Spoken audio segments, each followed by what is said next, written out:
sake of this assembly and all living beings, please turn the wonderful Dharma wheel to teach us how to leave suffering, attain bliss and birth and death, and quickly realize non-birth. Cung thính đại đức tạng thinh, ý thứ pháp hội cập nhật thiết chúng sanh, tinh kiến diệu pháp luân giáo đạo ngã môn, như há liêu sanh thoát tư ly khổ đạt là tất chứng vô sanh.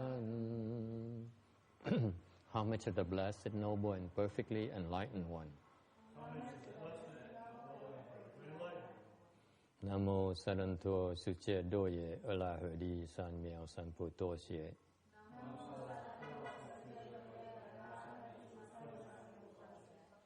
Nam mô Tạc Đạc Tha Toya Daya Ala Ha De Tam Miệu Tam Bộ Đà Toa.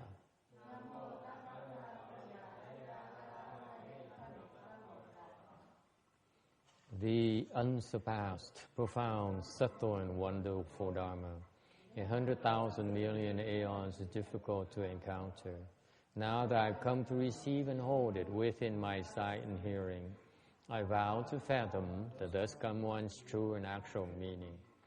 Wu shang sheng sheng wei miao fa bai jie wan jie nan zao yu, wo jin jian wen de shou zhi, yan jie ru lai zhen shi yi. O Buddhas and Bodhisattvas, six patriarchs, Venerable Shenhua, Venerable Bhikshunis, all good knowing advisors, Amitofo. Chư Phật Bồ Tát Liêu Châu Sư Phụ Sang Rần Cơ Vị Bị Chiêu Nị Cơ Vị Trang Chư Sư A Di Đà Phật. Chư Phật Bồ Tát, kính thưa Lục Tổ, kính thưa Hòa Thượng Tuyên Hóa, kính thưa quý sư cô và quý vị thiện tri thức, A Di Đà Phật. Today is the 24th of September 2011 in Rosemead, California. We're lecturing on the Vajra Sutra. We're on slide number 10, talking about the five profound Tiantai meaning. All right.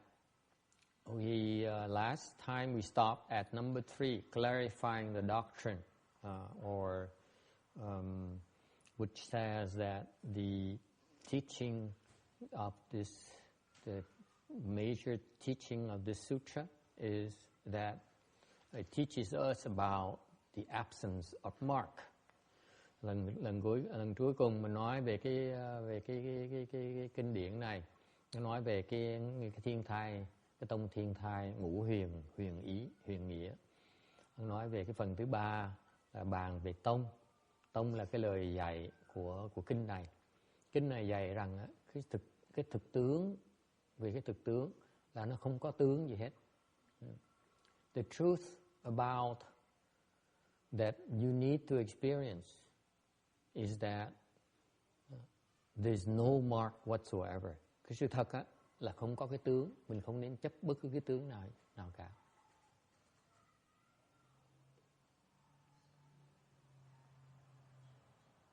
Okay, we should not be attached to any mark whatsoever. Did you want to translate that into Chinese? Give me a chance to breathe.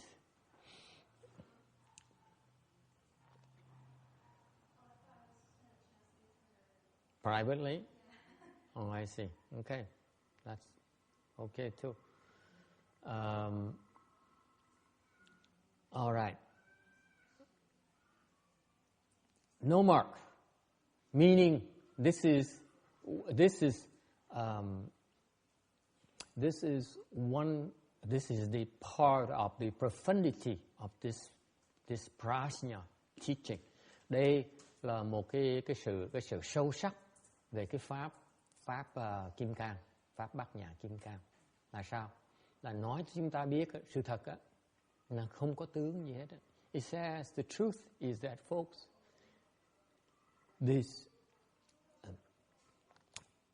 there is no mark at all. Meaning that whatever you can observe, whatever you can perceive is false. Nói cách khác, những cái gì quý vị có thể thấy được, quý vị có thể nhận thức được, đều là giả hết. Hey, Kim Điền, are you transcribing so that we can put it straight into the sutra explanation, or do I need to go over it again? Mấy cái lời giảng này là đơn biên xuống rồi xong rồi biên vào file luôn hả? Hay là okay, good. I just make sure that she's going to give it to me so that I don't have to remember what I explained. Okay, very good. Okay, thank you. Okay, that's fine. But kinh này luôn nữa. Okay. If you have time. Okay.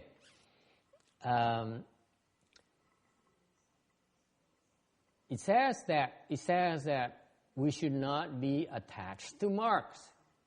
Cái tông chỉ này là sao? Nói chúng ta là không nên chấp tướng. Chấp tướng. Did you hear? You should not be attached to marks. 不要着相。什么相都不要执着的。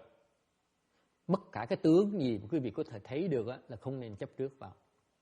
For example, you should not be attached to money. Không nên chấp trước vào tiền. Should not be attached to your car. Đừng chấp trước vào chiếc xe. Okay. Should not be attached to your clothes. Đừng chấp trước vào áo quần. You should not be attached to words of praise. Đừng có chấp vào những cái lời khen. Do not believe people when they say they love you. Oops, let me take it back.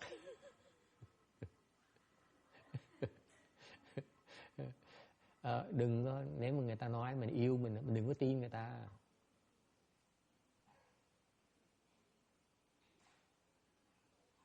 Okay. Do not be attached to the fact that people are nice to you. Đừng có chấp vào cái cách là người ta tử tế với mình.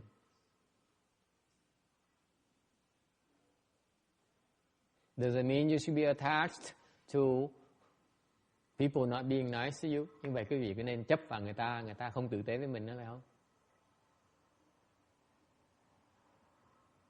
You should not be attached to that either. Cũng không nên chấp vào cái đó luôn nữa. Người ta mắng mình cũng không có buồn. So that means that it's not about talking. It's about being. That is, when people scold you, you are not sad. Người ta mắng mình cũng không có buồn. Đó rất là quan trọng. Mấy hoài cái đó thực sự là không có tướng. That means you're not attached to the mark of being scolded. Người ta mắng mình không có buồn mới thực sự chứng minh rằng á, chúng ta không chấp vào cái tướng bị mắng. Is it clear? This is not about theory, folks. Cái này không phải là nói lý thuyết nghe chưa? This is a state of mind. Cái là một cái trạng thái của cái tâm chúng ta.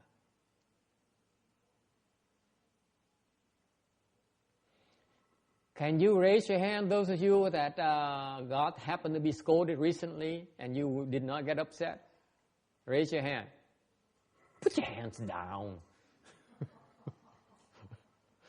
Anyone who has been scolded recently and did not get upset, raise your hand besides Tex. Tex lost his credibility already today.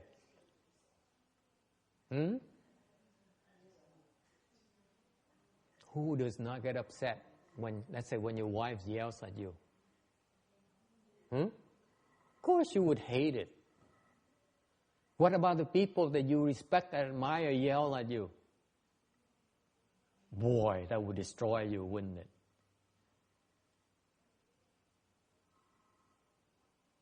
That is because you are attached to the mark of scolding and praising.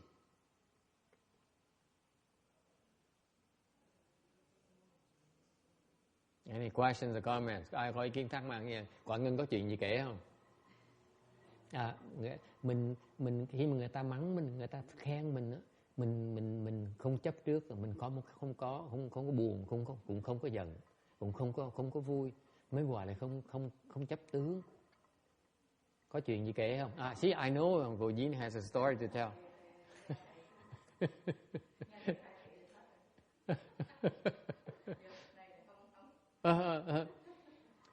Listen, folks.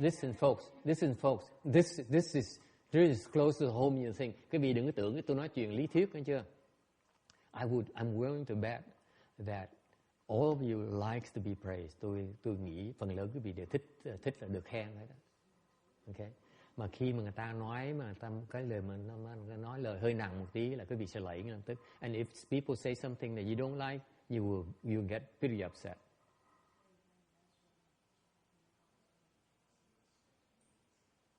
Yes, Amy. Any questions or comments?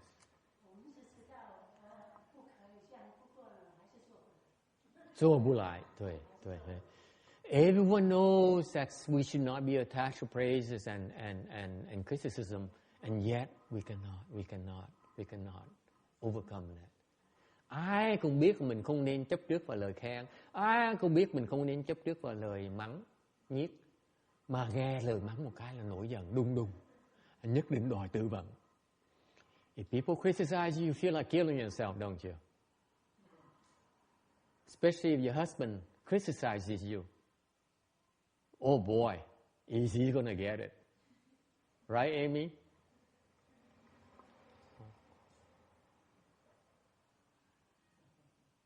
And you thought they were your friends until they criticize you. Mình cứ tưởng họ thương mình cho tới khi người ta mắng mình.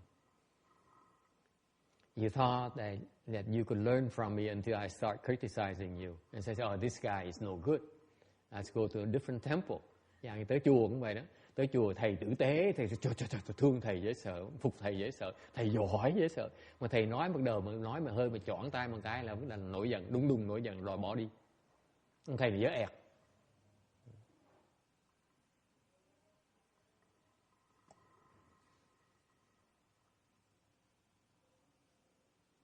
Okay.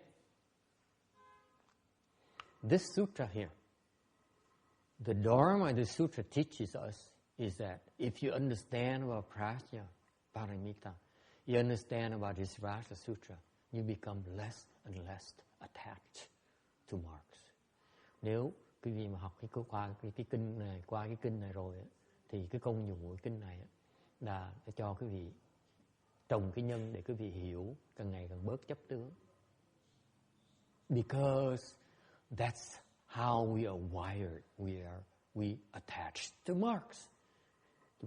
Bản thể chúng ta là chấp tướng.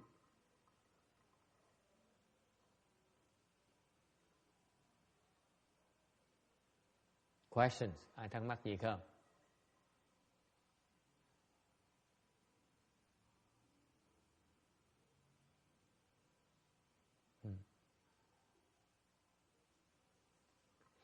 Number 4, describing the function. Cái dùng này là sao? Okay, this is so Mahayana. Cái này là cái đặc điểm của cái Pháp Đại Thừa.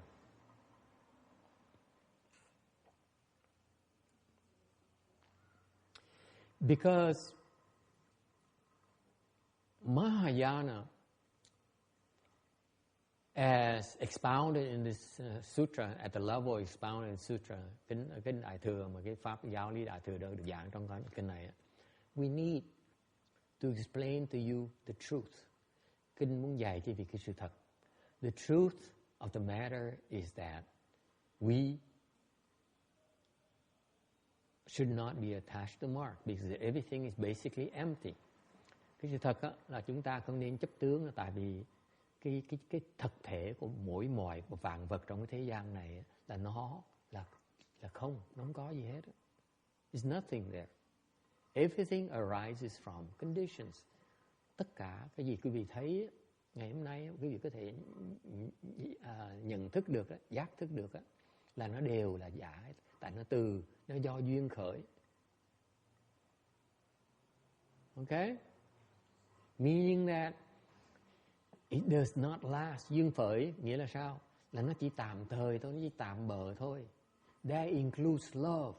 Nó tạm bợ luôn, nó thiêu luôn, nó bao gồm luôn tất cả ái tình nữa. It also includes, for those who are older, includes children. Nó cũng yeah, great grandmother, now pays attention. Nó cũng liên quan tới cái sự con cái mình. Con cái mình nó cũng chỉ là tạm thời thôi. Okay?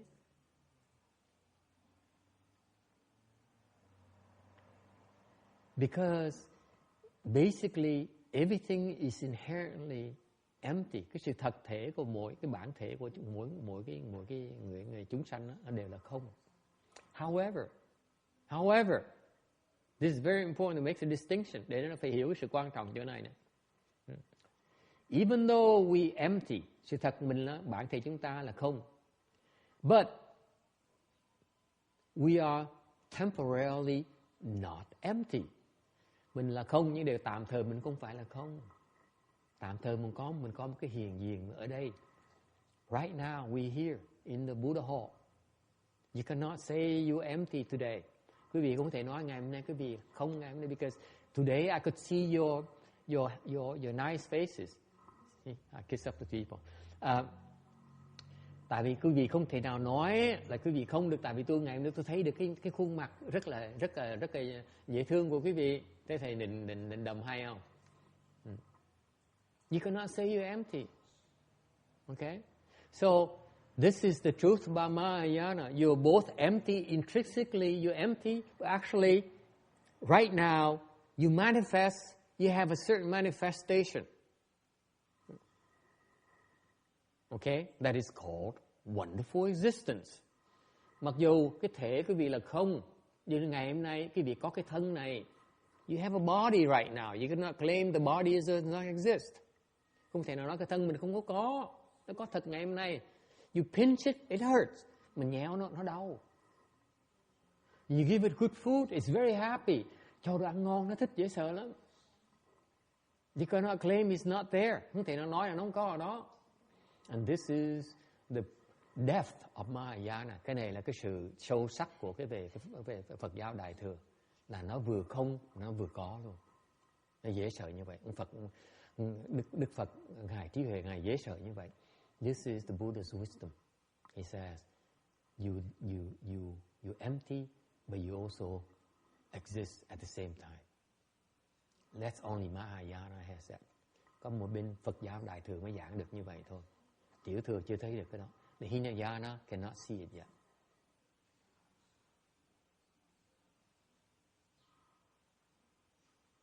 Bên Nguyên Thủy chưa thấy được cái này. And that is why Hinayana is called half-word teaching. Bởi vì Nguyên Thủy mới gọi là bán tự giáo lý, là tại mới dạy một nửa thôi, chưa dạy đủ. Một nửa là mới thấy gọi là cái không, sắp thấy được cái không thôi, còn chưa thấy được cái thật. So the Hinayana, they can see part of the emptiness. They don't see the entire emptiness yet. Very far from the entire emptiness yet. They can see part of the emptiness. They begin to see emptiness. They fail to see the other part where actually something there as well. Thành cái bên Nguyên Thủy, bên Tiểu Thừa, người ta đáng tiếc, người ta chỉ bắt đầu ta thấy được cái không thôi, chưa thấy được hoàn toàn cái không. Để cái mà đáng tiếc nhất cho họ là họ chưa thấy được ngoài cái không đó nó có cái thật nữa, nó có một cái hữu nữa. Thì chỉ có cái trí huệ Đại Thừa mới thấy được cái đó thôi. Only Mahayana wisdom. With Mahayana wisdom, can you understand that? Can you experience that? Okay. Any questions? Ai có thắc mắc gì không? Yeah. So what is wonderful existence? Is you and me.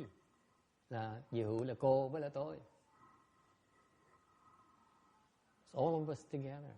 Tất cả chúng ta là diệu hữu. What? You know, it's Vietnamese, not tongue. Thank you. I know what tongue means. There's a small accent that you have to pay attention. Ông này ở ngoài chữ có chữ dụng, ông sẽ dùng cái danh từ tiếng Anh gọi là đâng, có nghĩa là cái nghĩa là phân bò. I just explained that in Vietnamese for them. Tongue means excrement. Ox is excrement in particular.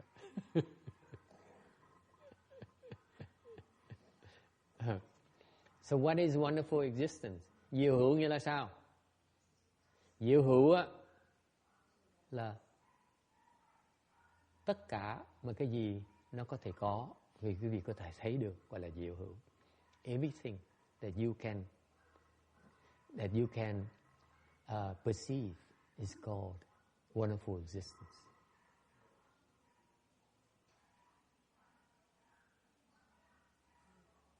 Okay? And this is what makes so difficult. This is what makes Buddhism so difficult to understand. Bởi vì cái Phật giáo nó khó giảng như vậy. So difficult to explain. Khó giảng, khó hiểu nữa. Tại sao như vậy? Tại vì ba phải, because Buddhism is so wishy-washy. Sometimes there's nothing there, sometimes there's something there. Phật giáo nó khó giảng, khó hiểu, tại vì có lúc thì nói là không, có lúc thì nói là có. Không biết đường nào mà mò.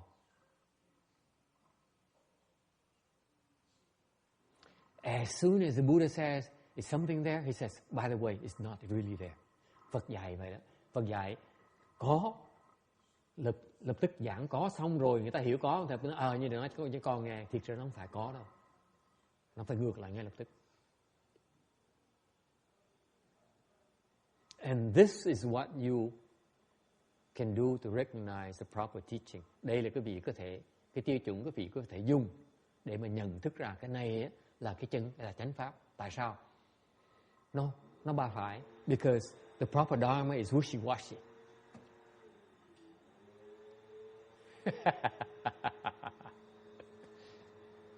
Đại thừa rất là ba phải.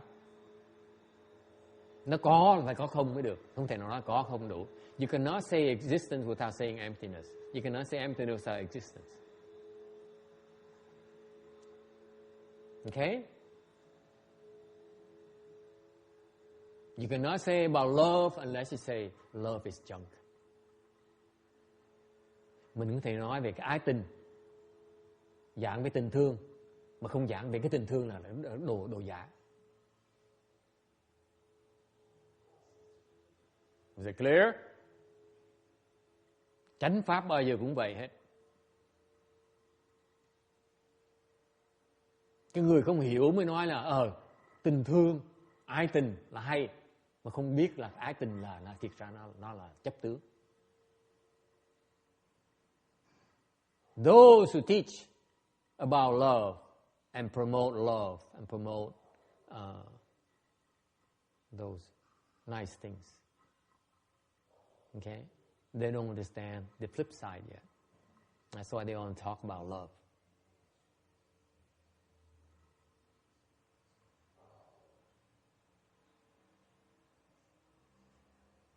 Any question? Ai đang mắc gì không? Is that clear? That's how you listen. That's how you listen to the Dharma. Nghe pháp nghe cho rõ ràng để mà nhận cái pháp đúng, chánh pháp để học và theo. I'm telling you this because this, I'm only there to tell you this because this is what this sutra is about. Đang nói cái phần này tại vì trước giờ không dám nói nhiều, tại vì không phải cái cơ hội để mà nói. Cái cơ hội sự thật, bây giờ tới cái kinh đã nói về sự thật, phải nói cho cái việc cái chân tướng sự thật là gì. Cái sự thật, cái chân tướng nó phải có hai một lúc. So the existence as the total truth when we need to describe to you has to be on both sides, both existence and emptiness. Yes, there's something called love. You cannot deny that. You cannot deny it's wonderful. Chẳng như muốn giảng cho cái trên chánh pháp phải nói rõ ràng hai bên cùng một lúc, có nghĩa là sao? Yes, sự thật có một cái gọi là tình thương, có gọi tên là ái tình, cái đó nó rất là quan trọng. Nhưng đều người mà hiểu sẽ nói cái ái tình nó quan trọng, nhưng đều không nên chấp vào cái ái tình đó. Đó là cái không. So you may say, yes, love is there, love is important, love is wonderful, drinking is wonderful, eating is wonderful, but don't be attached to it. That's emptiness. Is it clear? If you say it's all empty, don't be attached to it, then it's also wrong. Nói ngược lại, nếu như có người nói tất cả đều là không hết á, quý vị không nên chấp vào gì hết á, người đó cũng sai luôn rồi. Ta chấp không. They attached to emptiness. Cannot attach to either. Không thể được chấp vào hai bên. Đó là trung đạo. That is the truth. That is the middle way.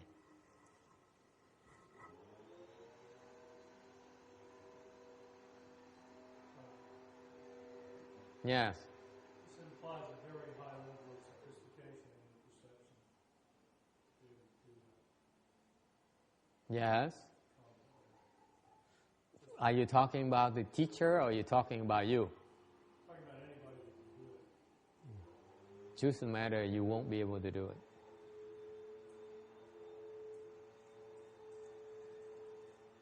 Okay? You can't. It's not easy. You're right. If you agree it's very high level of sophistication, that means that not many people can do it. The majority of the people will not make it. Okay? Ông nói cái này, cái nó vi tế, nó khó hiểu với sợ, không bao nhiêu người hiểu được. Tôi nói bởi vậy, ông hỏi cái đó hỏi cho ông, hỏi cho người thầy. Thực tế ông nói là vừa người thường với người thầy, không có nhiều người hiểu được. Tôi nói đúng. Tại vì nó vi tế, cái này nó quá sâu sắc, nó thành không bao nhiêu người hiểu được. Okay? Sự thật là vậy đó. The truth of the matter is that not many of us will make it. Will be able to understand it. Okay. Anything else? Có ai thắc mắc gì khác không?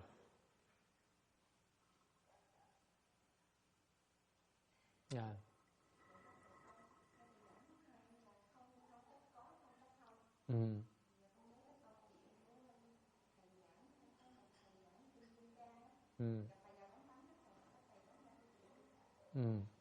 Kể đi.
Có chuyện.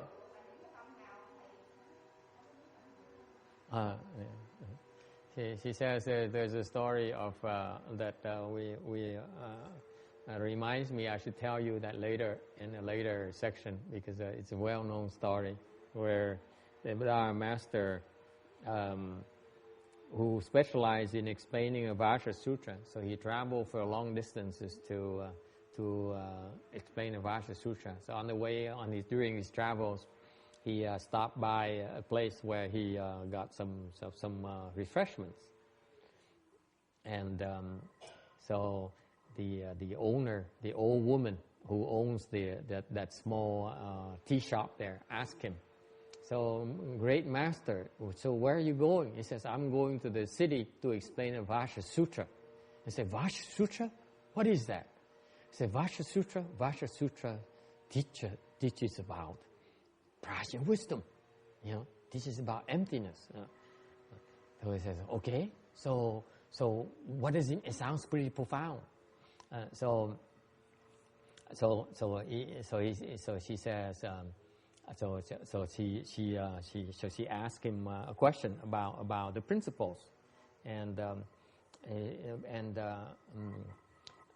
Randy, you remember exactly what was the exact thing?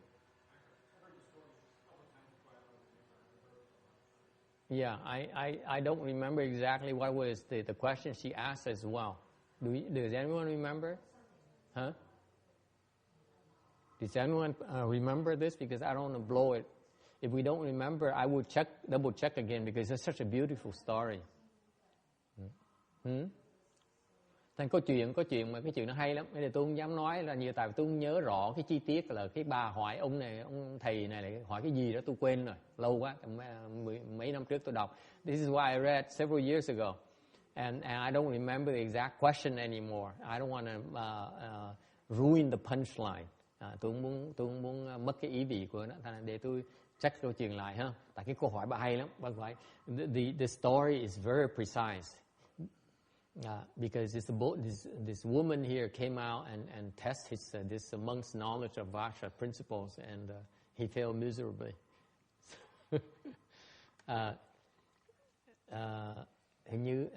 I think it's in Master Shen Hua's explanation of Vajra Sutra, right?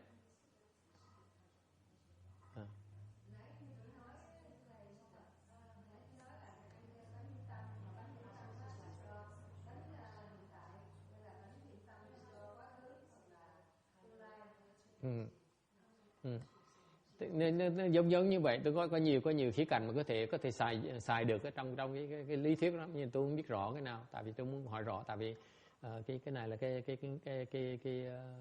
câu chuyện nó sâu xa lắm, thành ra tôi cẩn thận, tôi không dám nói dùng chữ mà trật hay là dùng nhấn mạnh chỗ trật thì uổng cái giá trị của câu chuyện rất là ý nghĩa. Thành để tôi coi lại ha, mình nhớ rõ ràng á là cái bà già bà hỏi ra sao đó mà ông này ông kẹt, ông nghẹn họng. Tôi thích cái chỗ đó đó.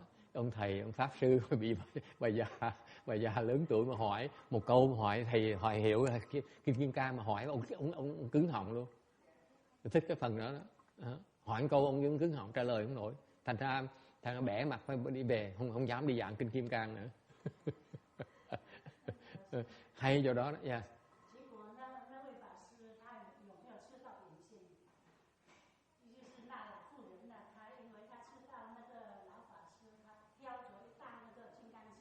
Đúng.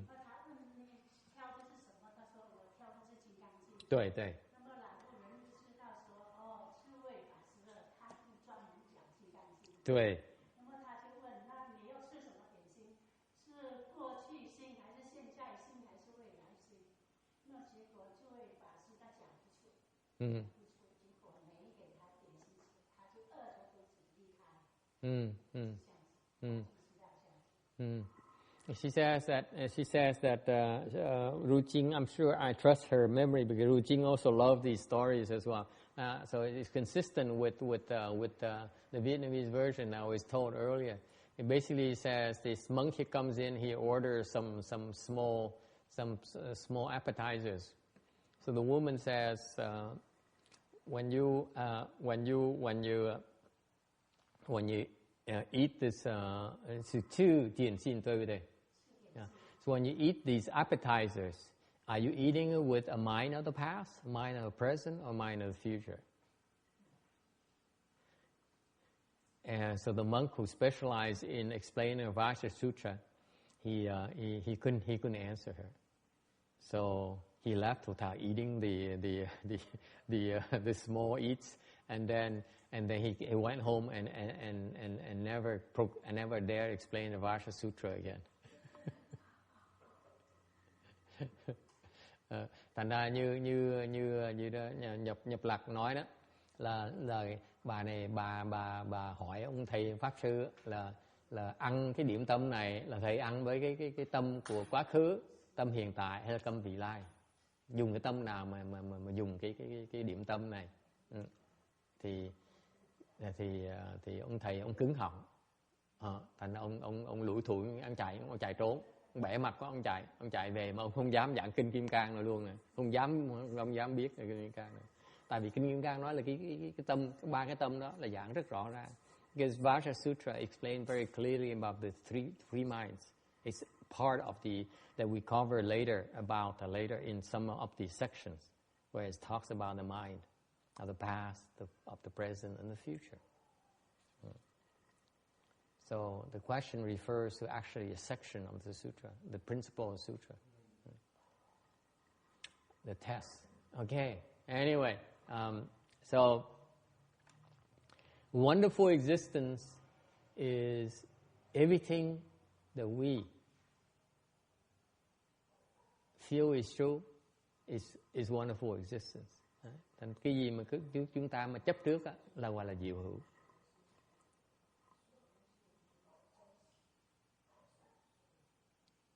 Okay. Any questions? Ai thắc mắc gì không? So you notice here number 3, number 4, cái chuyện quan trọng tôi nhắc lại cái gì một lần nữa, nghe pháp nghe cho rõ ràng. Có 3 phải có 4, có nghĩa là có không phải có hữu. In Buddhism, in Mahayana, you cannot talk about emptiness without talking about wonderful existence. You cannot talk about wonderful existence without talking about emptiness. Cái đó là chánh pháp. That is a proper dharma.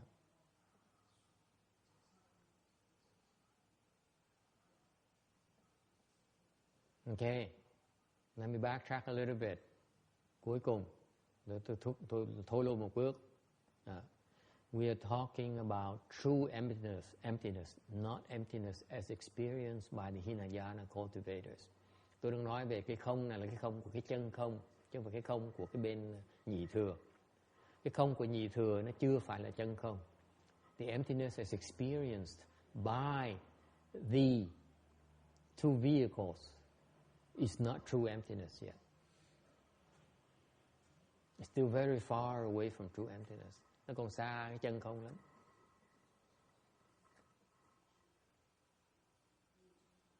Okay, any questions? Okay, finally number 5. What kind of teaching is this? This was taught by the Buddha during the Prajna period, when he spent 22 years of his life teaching. Cái giáo lý mà trong cái kinh này á, là trong cái thời của Bát Nhã mà Đức Phật đã bỏ 22 năm ra để mà giảng. And this particular sutra, by the way, contains the essential of the Prajna division. Thành cái kinh các Bát Nhã này, kinh Bát Nhã Ba La Mật này á, là cái kinh mà nó chứa đựng hết cái tinh hoa của cái bộ của cái thời Bát Nhã của Đức Phật dạy. All the principles taught during 22 years by the Buddha is contained in this sutra. Tất cả 22 năm, giáo lý mà giảng 22 năm mà Đức Phật giảng đó, nó nằm trong kinh này hết. Okay? And Prajna happens to be the biggest division of the Mahayana. Cái Bát Nhã, cái bộ Bát Nhã là một trong bộ lớn nhất trong cái Tam Tạng. Thành quý vị hiểu cái sự quan trọng của cái pháp Bát Nhã. It tells you of the importance of the Prajna Dharma door. Okay? All right, number 11. Slide number 11. Let's go through these the 5 thiên thai, 5-fold profound meanings in more details. Mình nhìn quan sát hơn mấy cái thiên thai ngũ huyền nghĩa này hơn một tí. Number 1, you need to explain. We need to look more closely at the title of sutra. Thứ nhất, mình phải nhìn tới cái đề danh, cái tên của cái kinh này. Sutras, Buddhist sutras are classified into seven kinds. Và cái mục đề của mấy cái tựa kinh đó, nó được chia ra làm 7 loại. 3 single, 3 dual, and 1 complete. 3 đơn, 3 đan, 3 phức và một cụ, là cộng tất cả là 7. What are the three singles? The three singles are the title refers to a name, to the people, or refer to that, for example, the Amitabha Sutra. Cái đề tựa của cái kinh đó, có thể đề cập tới một cái nhân vật, một con người, là chẳng hạn như kinh A Di Đà, Phật thuyết A Di Đà. Okay. Or the second type of single is it refers to a dharma, hoặc là có thể đề cập tới một cái pháp, như là kinh Đại Niết Bàn. For example, the Mahanirvana Paranirvana Sutra refers to the dharma called Nirvana. Or the third kind of single is the analogy. Thứ ba là ví dụ, là Brahmanet Sutra is the analogy of the Brahmanet. Cái dụ dạng như dụ kinh Phạm Võng là một cái ví dụ của một cái loài dụ trong cái đề tựa. Next comes the two duals, the three duals, meaning duals could be pairs of the three singles, meaning people, dharma, or people and analogy, or analogy and dharma, and okay. So those are the doubles that the three duals that you could have for the titles. For example, such example of the people and the dharma could be the Manjushri ask about Prajna Sutra. Chẳng hạn như một cái ví dụ của cái tựa mà có vừa nhân vừa có pháp á, là Văn Thù Sư Lợi vấn Bát Nhã Kinh. Okay. Another example of the dharma and the analogy in the title is Lotus, the dharma, the wonderful dharma Lotus Sutra. Một cái ví dụ của cái pháp và dụ trong cái đề tựa của cái kinh đó, là như kinh Diệu Pháp Liên Hoa. Or finally, you could have the dual in terms of people and analogy, like the Thus Come One's Lion Roar Sutra. Cái là ví dụ của cái đề tựa mà có vừa nhân vừa có dụ, là Như Lai Sư Tử Hống Kinh. And finally, one complete, meaning it's complete with the people, dharma, analogy in the title. Một cái cụ là một cái là ví dụ của một cái đề tựa của cái kinh mà có hết tất cả, vừa nhân vừa pháp vừa dụ, là chẳng như kinh Hoa Nghiêm. Example is the Dharma, the Flower Adornment Sutra. Okay, the complete title is actually the great expensive. Great means expensive Buddha adornment, flower adornment sutra. Cái tên đầy đủ của cái kinh Hoa Nghiêm là Đại Phương Quảng Phật Hoa Nghiêm Kinh. Đầy đủ hết nhân, pháp và dụ. Okay, number 13. So the title of the sutra is Prajna, the Vajra Prajna Paramita Sutra. Thành cái kinh này á là nói về Kim Cang Bát Nhã Ba La Mật Kinh. Okay, Vajra is Sanskrit word with some connotations. Cái chữ Kim Cang á là một chữ từ tiếng Phạn ra, nó có vài cái ý nghĩa. Vajra denotes sharpness. Kim Cang á, nó có cái sắc rất là bén. And also it is durable. Kim Cang rất là kiên cố, rất là cứng rắn. In fact, in this entire Dharma realm, trong tất cả pháp giới này, Vajra happens to be indestructible distance. Cái đặc biệt của cái Kim Cang á, trong vũ trụ này á, là nó là không thể nào bị hủy hoại được. Không có một cái vật nào khác có thể hủy hoại được Kim Cang. Nothing else can destroy Vajra, including Vajra. Ngay kim cang cũng không có thể hủy hoại được kim cang nữa. You cannot, some explanation, translation of this Vajra Paramita Sutra would translate it as a diamond sutra. That is incorrect. Có nhiều cái bản dịch ra tiếng Anh đó, nói là cái kinh kim cương. Okay, it's not that. It's to me, it's not the same as diamond. Đối với tôi á, cái kim cang nó hoàn toàn nó khác với là kim cương. Tại sao vậy? Tại kim cương á, như cái thế gian pháp này, kim cương vẫn có thể làm hoại được.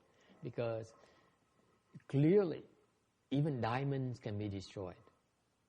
Therefore, it's not the same as Vajra. Vajra is indestructible. Kim cương vẫn được hủy hoại như thường. Thành ra nó khác kim cang. Kim cang là không có thể hủy hoại được. Meaning that you take two Vajra things, you beat them each other, hit against each other, and they would not be destroyed. They would not destroy each other. Hai cái vật kim cang đánh với nhau không bao giờ nó bể hết. Yes. Are you saying that there is a physical substance called Vajra? No. There's no such a thing. Good question. But there is such a thing. There is and there isn't. There's no such a physical thing. Because anything that's physical will be destroyed. Right? Okay. Câu hỏi rất là, it's a very good question. Câu hỏi rất là thông minh. Như vậy, có cái vật gì mà nó gọi là kim cang không? Tôi nói không. Tại sao vậy? Nếu quý vị có một cái vật là nó có thể bị hoại được. Bất cứ cái gì quý vị có thể thấy được, nó sẽ bị hoại. Anything that can be seen, can be conceived of, can be destroyed. Cái gì có thể thấy được, có vị tưởng tượng ra được, có vị nghĩ ra được, nó vẫn có thể bị hoại được như thường. That is why, listen to me carefully, wise people do not want to be known as wise people because they understand Vajra. Bởi vậy những cái người mà có trí huệ, người ta không muốn biết người ta có trí huệ. Tại sao? Ta thấy được cái kim cang rồi.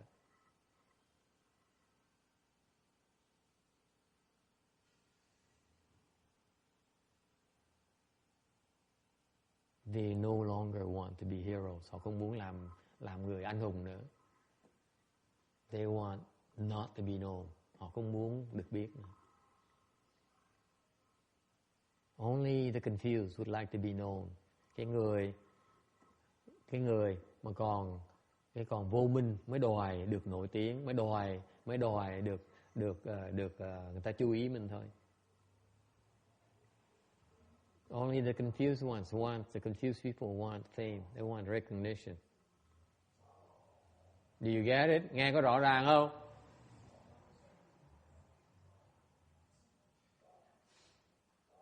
And that's why my master, bởi ông thầy tôi á, thầy tôi mà mỗi lần mà, that's why my master, when everyone and it's gonna happen a lot during his lifetime. Chuyện xảy ra với thầy tôi nhiều lắm. Thầy tôi mà mỗi lần mà bắt đầu nổi tiếng, bắt đầu thầy tôi nổi tiếng một cái là người ta bắt đầu chê bai chỉ trích, nói ông thầy này bậy, ông thầy này tà, ông thầy tùm la, ông thầy này dở, ông thầy này sai này, tôi khuấy chỗ khác. So when he became famous, we started to become famous in the US, in the West, and he started to receive a lot of criticism. And of course, his disciples were upset and said, how could you criticize my master? Đệ tử ông giận với sợ lắm. Tại sao mà dám chỉ trích ông thầy của tôi? And you know what Master Shinhoi says? Don't protect me. Vì Hạ Tiêu Hóa nói không sao đâu, kệ để cho nó chửi đi.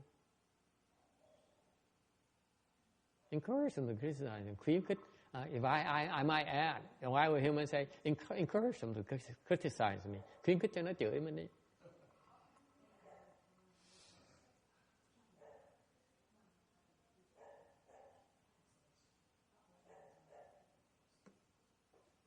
Okay?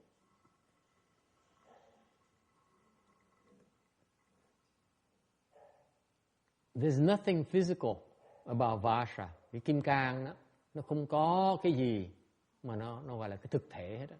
And that's why it's Vajra. Bởi vì mới gọi là kim cang. Bởi vậy nó mới là nó mới bất hoại được. That's why it's indestructible.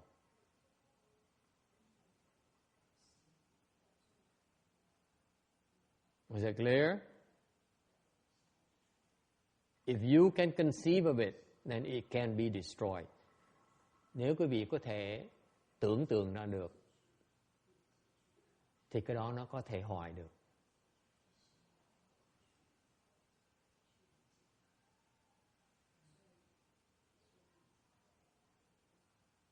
So, let me bring it back to the point about criticism. Nói về cái chuyện mà chỉ trích Ngài Tiến Hóa. Criticism of Master Shen Hua. If people want to criticize him, he says, okay, so this guy here, his temple is smaller than another Taiwanese master's temple. So he cannot be real. Nói ông thầy mà ông tổ mà có cái chùa nó nhỏ hơn cái chùa ông thầy Đài Loan khác, thì chắc chắn ông thầy này là không có xứng đáng, tại vì có ít tiền hơn mà ít Phật tử hơn.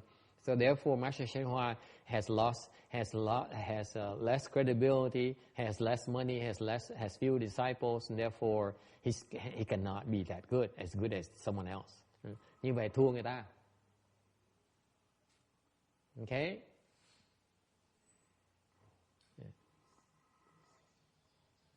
Of course, if you cannot be seen, you need to be inferior than someone else. That's why you cannot be seen. Nếu như mà thiệt sự mà không có thấy được á, thì mới thua người ta chứ.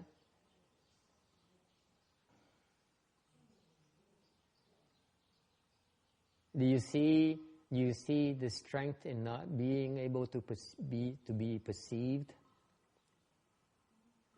Quý vị thấy cái sức mạnh của người ta không thấy được mình không? They don't know where to attack you. They're always barking up the wrong tree. Không thấy được, chính vì không thấy được người ta mới không thể nào tới tấn công mình được. Ta tấn công chỗ trật không à? They're always attacking on the wrong end. They're attacking where it doesn't matter. Họ tới tấn công cái chỗ mà nó không có ảnh hưởng được gì mình hết á. Bởi vậy nó mới hoại mình không được. That's why they cannot destroy us. Is it clear? You guys want to know that you're so superior and no one can beat you. And that's inferiority. Because they still see where they're going to attack you. Cái vì nghĩ cái người thế gian cứ nghĩ là mình giỏi bằng cách là mình muốn ai hơn mình được, mình bây giờ mình đệ nhất nhân, cái đó là thế gian pháp. Mình hơn xa đến cái độ người ta thấy mình không được nữa. You can be so superior they cannot even see you anymore. That's true superiority. Đó mà chân thật là hơn người ta thấy mình không được. Cái đòi người ta thấy, cái đòi người ta nghĩ là mình giỏi là mấy cái thứ đó. If you have someone who says that I'm so great, my master is so great, you know what? I don't want to learn from that person. Cái người mà nói ông thầy tôi giỏi dễ sợ lắm, ông thầy tôi là đệ nhất, không có ai giỏi hơn ông á. Quý vị biết sao? Tôi không muốn tôi học với cái người đó. Tôi muốn học với ông thầy của người đó. Is it clear, Amy?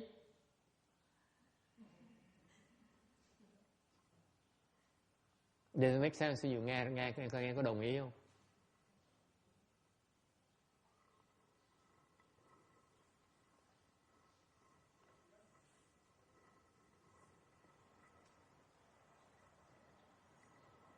So why is it invisible? Tại sao nó không thấy được?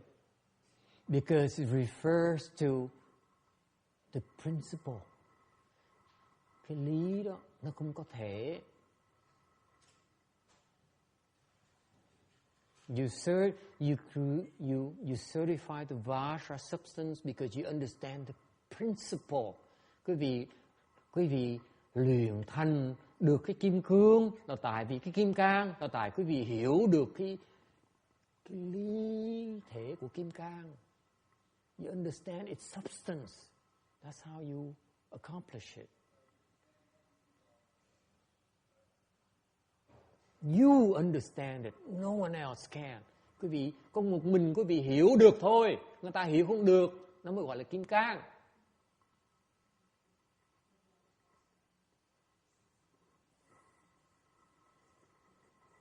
Any questions? Ai thắc mắc gì không?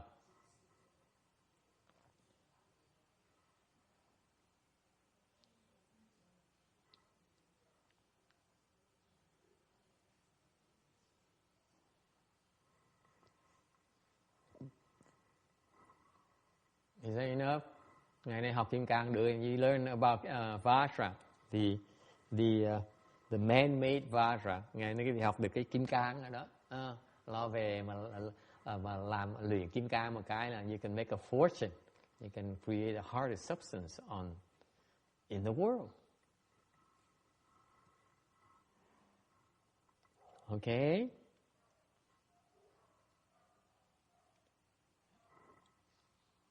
So when you talk about principles, thì quý vị nói về cái lý, thì you referring to the mind that understands the principles. Khi nói về cái lý là nói về cái tâm mà thấy được cái lý đó.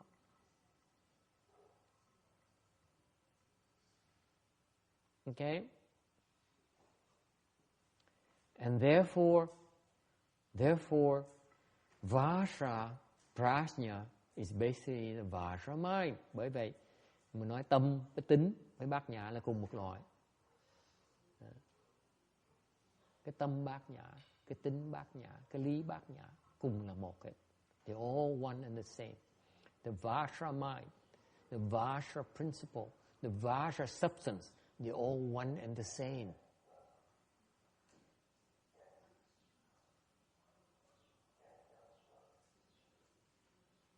Okay? Any questions? Ai thắc mắc gì không?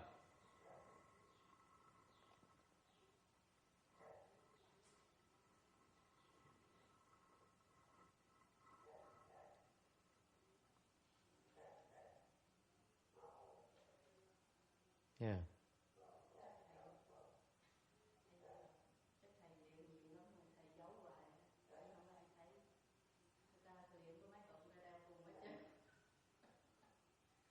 Vậy?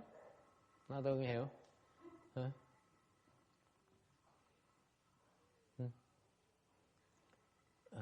Cái người Mỹ nó có cái câu, người nói là cái đinh mà nó lộ ra là mới gõ nó đầu. Cái đinh mà nó bị hở ra bị đánh vào. Thành cái người khôn không bao giờ lộ cái đinh ra hết á. Bây giờ mình núp ở trong, cái lỗ ở trong mình chui ở trong rồi mình núp ở trong, không bao giờ để cho nó đánh mình hết á. Nó đánh toàn đánh chỗ trật không à. Okay. So the Americans have a saying, the nail just hit on the head. So I say the wise people, they do not want to manifest themselves. They always hide somewhere, because otherwise you get hit on the head. Okay. The nail that's standing up is the one that gets hit. The nail that sticks out gets hit. The nail that sticks out gets hit. And that's why you do not ever want to stick out. Thành cái người mà khôn ngoan là người ta núp ở trong, người ta lòi ra để cho nó đánh mình làm cái gì. So you wise, why would you allow yourself to be hit? Huh? It's stupidity. No, it's stupidity. Ông nói là mình lòi ra để cho mình tập cái công phu, mình không có đâu, mình lòi ra tại mình ngu mình mới lòi ra. Cái người khôn không bao giờ lòi ra. If you're wise, you never reveal yourself.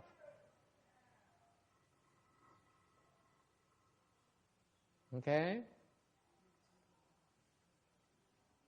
Mình cứ lẹt mình đi thôi, đi đâu mình lẹt. Không ai biết vậy đó.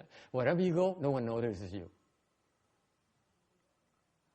So the terrorists shoot at Hillary Clinton with her 80 people, the security people. You walk by them and no one even notices you. Think of the efficiency and cost savings.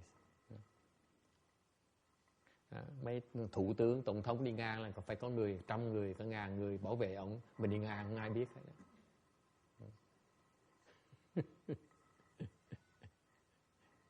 All right. Any other questions? Ai thắc mắc gì khác không?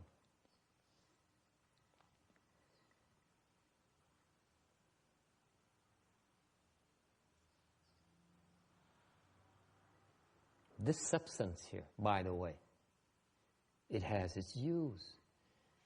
Cái chất kim cang này nó có cái dùng của nó. Okay? It has to exist. Nó phải cần có nó để làm cái gì? Cái biết làm gì? You know what it is for?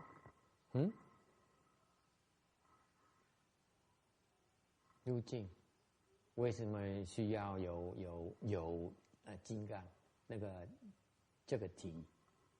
为什么？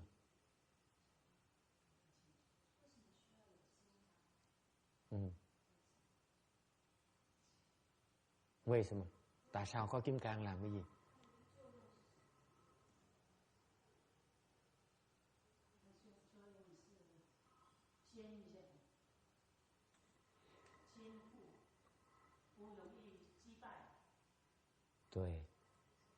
In order to destroy the demonic obstructions.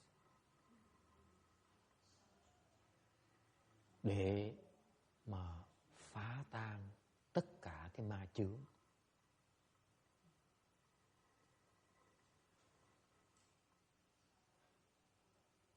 It's a very important concept. You need to remember. Phải nhớ cái điểm rất quan trọng.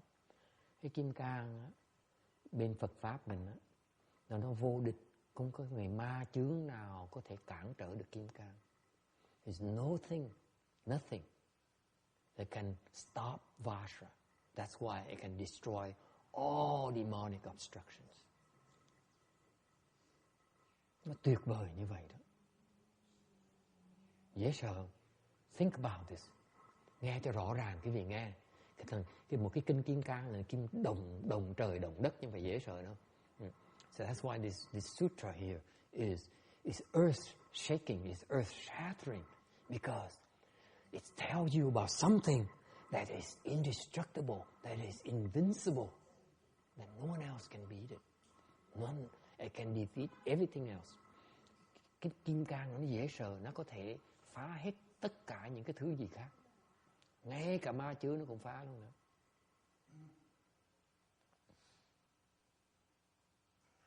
How many people you think know about this? Bao nhiêu người biết về cái này?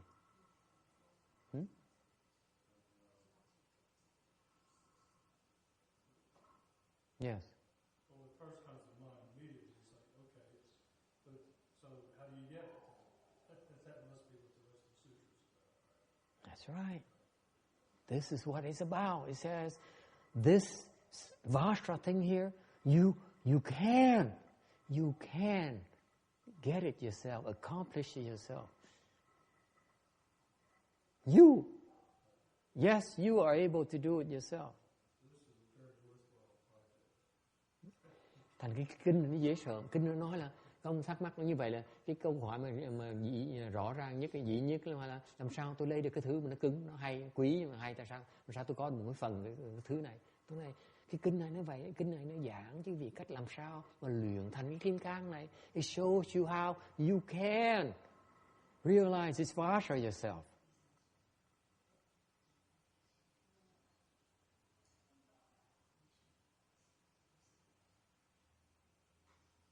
And after you go through this Vajra Sutra, sau khi quý vị nghe xong cái kim cang này, I promise you that you can sit there for 3 hours and not having to shift and unbuckle your legs. Sau khi mà nghe kinh kim cang này 3 tiếng đồng hồ rồi, kim cang rồi, quý vị nghe giảng kinh kim cang rồi, có thể ngồi 3 tiếng đồng hồ không cần nhúc nhích cái chân nữa. Wouldn't that be nice? Huh? Oh, everyone is giggling. That would be nice.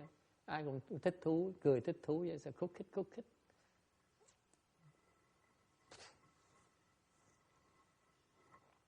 Okay. So, it's so important to understand that, and to understand that nothing can stop Vajra. Không có cái gì nó cản trở được cái kim cang ấy đó.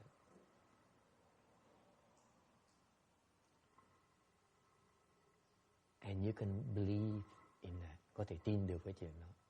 You can believe in the fact that we are teaching you, we are telling you about something that is by far the superior Dharma. Thành ra mình đang học một cái pháp mà nó vô thượng, không có gì để hơn cái pháp này được.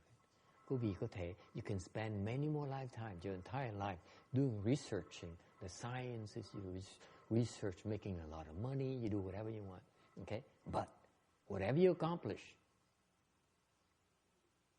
can still be defeated, can still be destroyed by Vajra. Bỏ cuộc đời quý vị, đời kiếp để mà tu, lo làm tiền, lo làm giàu, lo làm cho nổi tiếng, okay?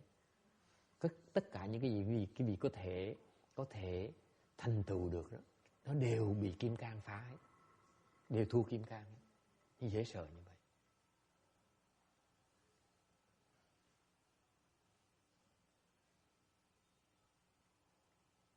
Any questions? Ai thắc mắc gì không?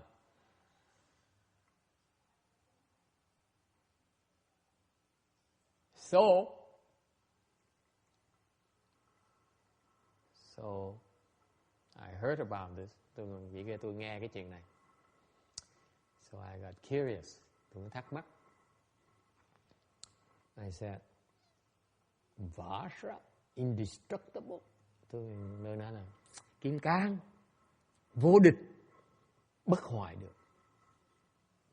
In particular, Vajra can destroy demonic obstruction. Nhất là kim cang có thể đả phá được cái ma chướng. I said, experimentation.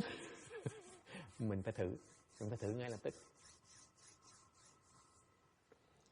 So I was working on some Vajra stuff. Tôi đang luyện mấy cái kim cang của thời trước, rất lâu rồi. This is years ago, okay? And I was working on my Vajra. Tôi đang luyện cái kim cang hồi trước. And now I gave up. Xong tôi bỏ cuộc tại vì luyện hoài không được. Afterwards I gave up because I ran out of patience. I quit. Sounds familiar? Tôi luyện kim cang hoài không được, cái tôi bỏ cuộc. Quý vị hiểu cái bỏ cuộc gì? Hiểu cái tâm lý người bỏ cuộc. Any of you who are quitters, you know what I'm talking about, right? Mấy cái người mà chuyên muốn bỏ cuộc, you know what I'm talking about? Absolutely, right? You can't take it, you quit. Như mình chịu đựng nổi, mình bỏ cuộc, right? You know what I'm talking about? Quitters? Huh? Okay. Cannot take the heat. Nóng quá, chịu không nổi. So I was working in Vajra, and then one day I had some demonic obstruction. Cái bữa kia tôi bị ma nó cản trở. Tôi mới nổi cái tính hoang lên. I ran to some demonic obstructions, so I started to forcing. I got upset first of all. Thứ nhất là tôi nổi giận. I said, how dare you? I'm a cultivator. How dare you come and obstruct me? Nói, tôi là người tu hành, tôi là người chân tu. Tại sao tôi phá tôi? Kỳ cục dữ vậy. So what does it sound like? Nghe quen thuộc không? You always blaming someone else for your problems. Nghe quen thuộc không? Là thầy cũng như khác như quý vị hết đó. Mỗi lần có vấn đề gì thầy chuyên môn chửi người khác. Nói tại sao lỗi người khác không phải lỗi của thầy. Now, this is all my students are doing to me. They say, it's always the master's fault. It's never my fault. Bây giờ học trò tôi nó nói tôi vậy. Bây giờ cũng lỗi của thầy, không bao giờ lỗi của nó hết á. You see? Ác lai, ác báo. This is what happens. Each cause, whatever cause you plant, now is the effect you're getting.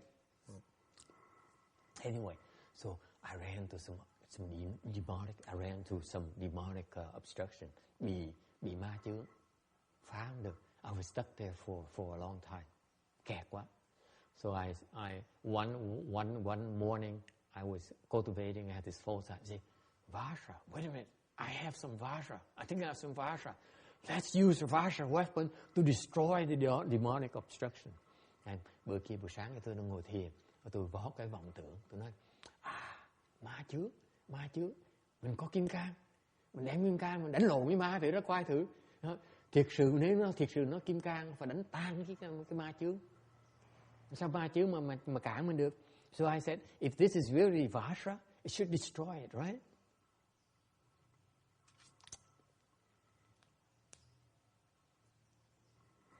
Well, time is up, so I will tell you next time. Hết thì giờ rồi, tuần sau sẽ kể chuyện quý vị tiếp. I need to move on to the next slide.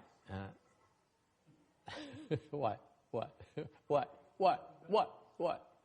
You're not going to stop me?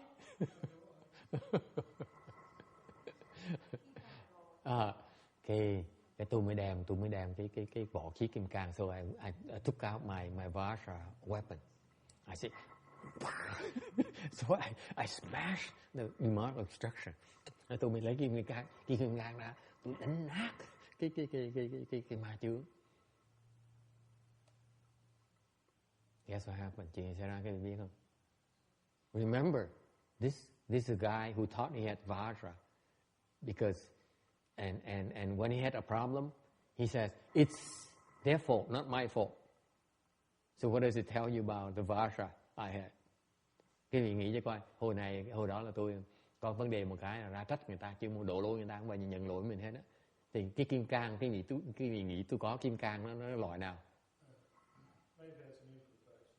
Many imperfections. Cái kim cang mình đang luyện nó có nhiều cái chất cặn quá đi. Tại vì mỗi lần mình có vấn đề mình chưa muốn chửi người ta, because it shows every time I had a problem I would blame someone else. Right? It cannot be good Vajra. Chắc chắn là kim cang nó không phải là loại tốt. Am I bringing the point home to any of you quitters and people who keep on complaining about others? Ngày hôm nay tôi nói vì quý vị có hiểu cái ý tôi nói không? Cái người mà chuyên môn bỏ cuộc, hoặc người chuyên môn là mình trách người khác cái lỗi, mình có vấn đề chuyên môn trách người khác. Every time any of you had a problem, it's my wife's problem.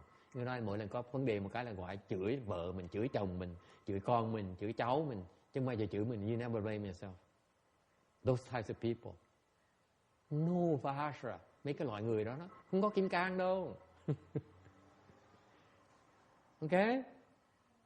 Nghe rõ không? Don't follow those types of people. Đừng theo mấy cái loại người đó. Anyway, I was so proud of myself. I said, if this is really this is how poor I was. I mean, I didn't really believe I had Vajra either. So I said, this is my chance to try it. Hồi đó tôi nghịch lắm. Nghĩ mình có kim cang mà, mình đem từ kim cang, mình coi từ kim cang mình nó tốt chừng nào. So I said, let me see how good my Vajra is.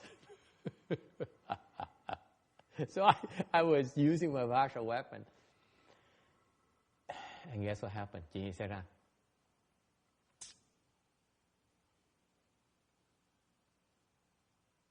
I hit them with all my might. Dùng hết sức của tôi mà đánh nó. The bang, smash him.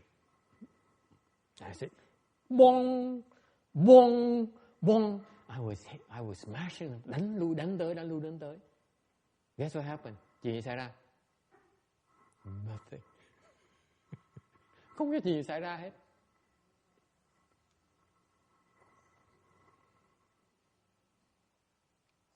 What do you think? How do you think I reacted? Quý vị tưởng tượng, bác Thân Hương, bác nghĩ nghe câu chuyện rõ ràng đến như vậy, thế thầy kể rõ ràng nha, đầy đủ chi tiết. Hỏi bác, lúc mà tôi dùng cái vỏ khí kim cang mà không có gì xảy ra hết, bác nghĩ chuyện gì xảy ra? Phản ứng tôi ra sao? Jasmine, what do you think my reaction was? I blame someone else again. I said, my God, this Vajra doesn't work. Hồi đó cái phản ứng mình tức cười lên, mình nói, ôi thì rõ ràng kim cang nó đâu có hiệu nghiệm gì đâu, nó đâu có đánh ma được đâu. It cannot destroy the demons. It's always a Vajra. It's someone else's fault. You get it? You get the point? Có nghe, có hiểu không?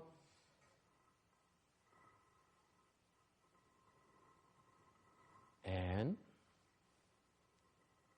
I was so disappointed. Thất vọng dễ sợ. I was so disappointed. I said, wow, Mahayana it's not that great after all. Mình cứ nói là trời, Phật Pháp sao mà nó dở vậy sợ. Mình gặp ma, mình cứ tưởng mình đánh ma được, mình đánh ma không được nữa. Cái gì hơn, cái gì đặc biệt đâu. So what's so special about Mahayana? Sound familiar? Now I'm blaming Mahayana. Before it's Vajra, now it's Mahayana. Mình mới trách Kim Cang, vì mình tới trách, mình trách Đại Thừa. Sounds familiar? You blame from this person to the next person to the next person. You never stop blaming someone else for your troubles.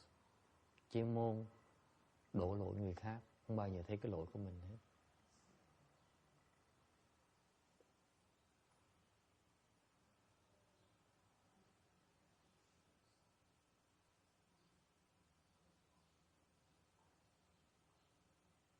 Any questions? Ai thắc mắc gì không? Yeah.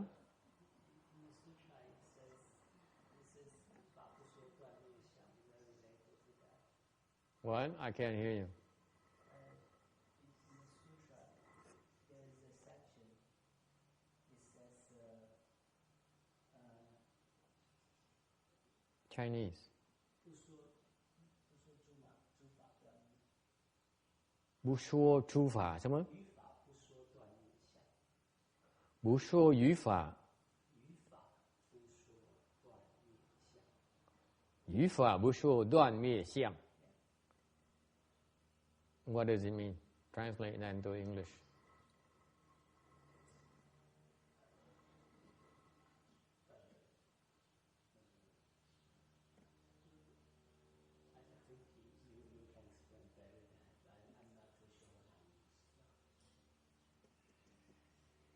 It has nothing to do with that. It's irrelevant. Okay, next question. Okay. So, but anyway, after a while, after I started blaming one thing after another. Cứ ngồi đó mà cứ trách người này, trách người nọ. Cứ lúc mà chê Kim Cang, lúc mà chê Đại Thừa, I was blaming Vajra, I was blaming Mahayana. After a while, I ran out of things to blame. Cuối cùng hết chuyện. Hết người để mà chê rồi, hết người để mà đổ lỗi rồi. So you can imagine it took me a while, took me about several months, đợi gần 7-8 tháng mới hết bào chữa. And one day I realized, gee, that is not right, doesn't sound right. Cuối cùng tôi mới suy nghĩ, tôi nói mình lầm rồi. So I sent my spies over to the demon's army. Tôi mới sai điệp viên tôi tới tụi ma.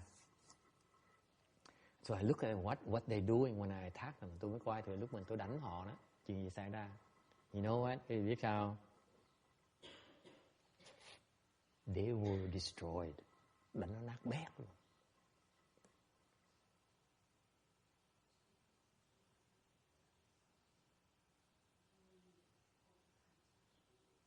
And that's what my first realization that Vajra is truly, truly indestructible.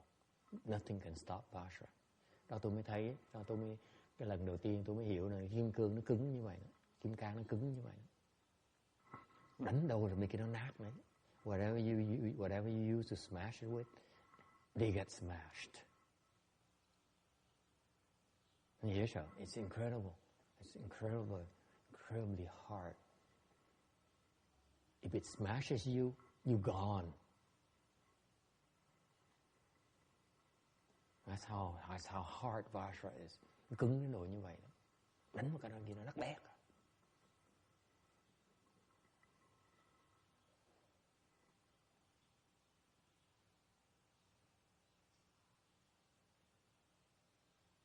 And what's fascinating about the experience, I'm sharing you the experience because I learned so many lessons. Nói kể chuyện về Tùm Phào quý vị nghe cho vui vậy, để cho quý vị biết học hỏi, lúc đó cái kinh nghiệm học hỏi nhiều cái hay dễ sợ lắm, mà cái pháp hay dễ sợ. It's amazing how the demons go about doing it. Mình thấy cái pháp tụi ma nó mà mắt mình làm cách nào. Even though they were destroyed, they manifested, they pretended they were not affected by it at all. Cái chuyện hay là tụi ma quái đó, mặc dù nó bị đánh nát bét, nó giả bộ nó không bị gì hết. Ngầu không? That's demonic dharma. They pretended nothing happened. Unless you pay attention, you don't realize that they're destroyed.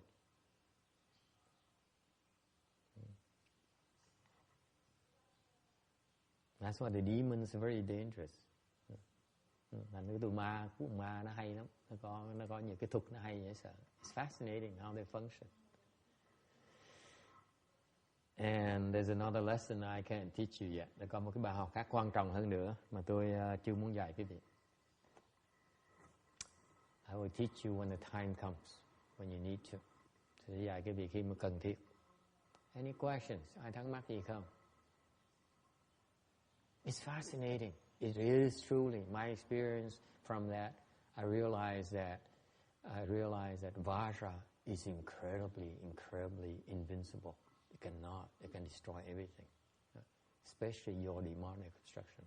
Cái kinh nghiệm ấy cho tôi thấy rằng cái pháp Kim Cang mà chúng ta tu đó, nó mạnh dễ sợ, nó có thể phá hết tất cả.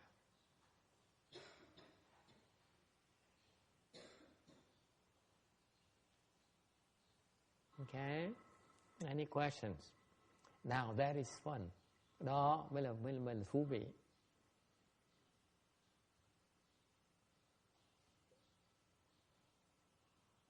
Okay. All right, number 14.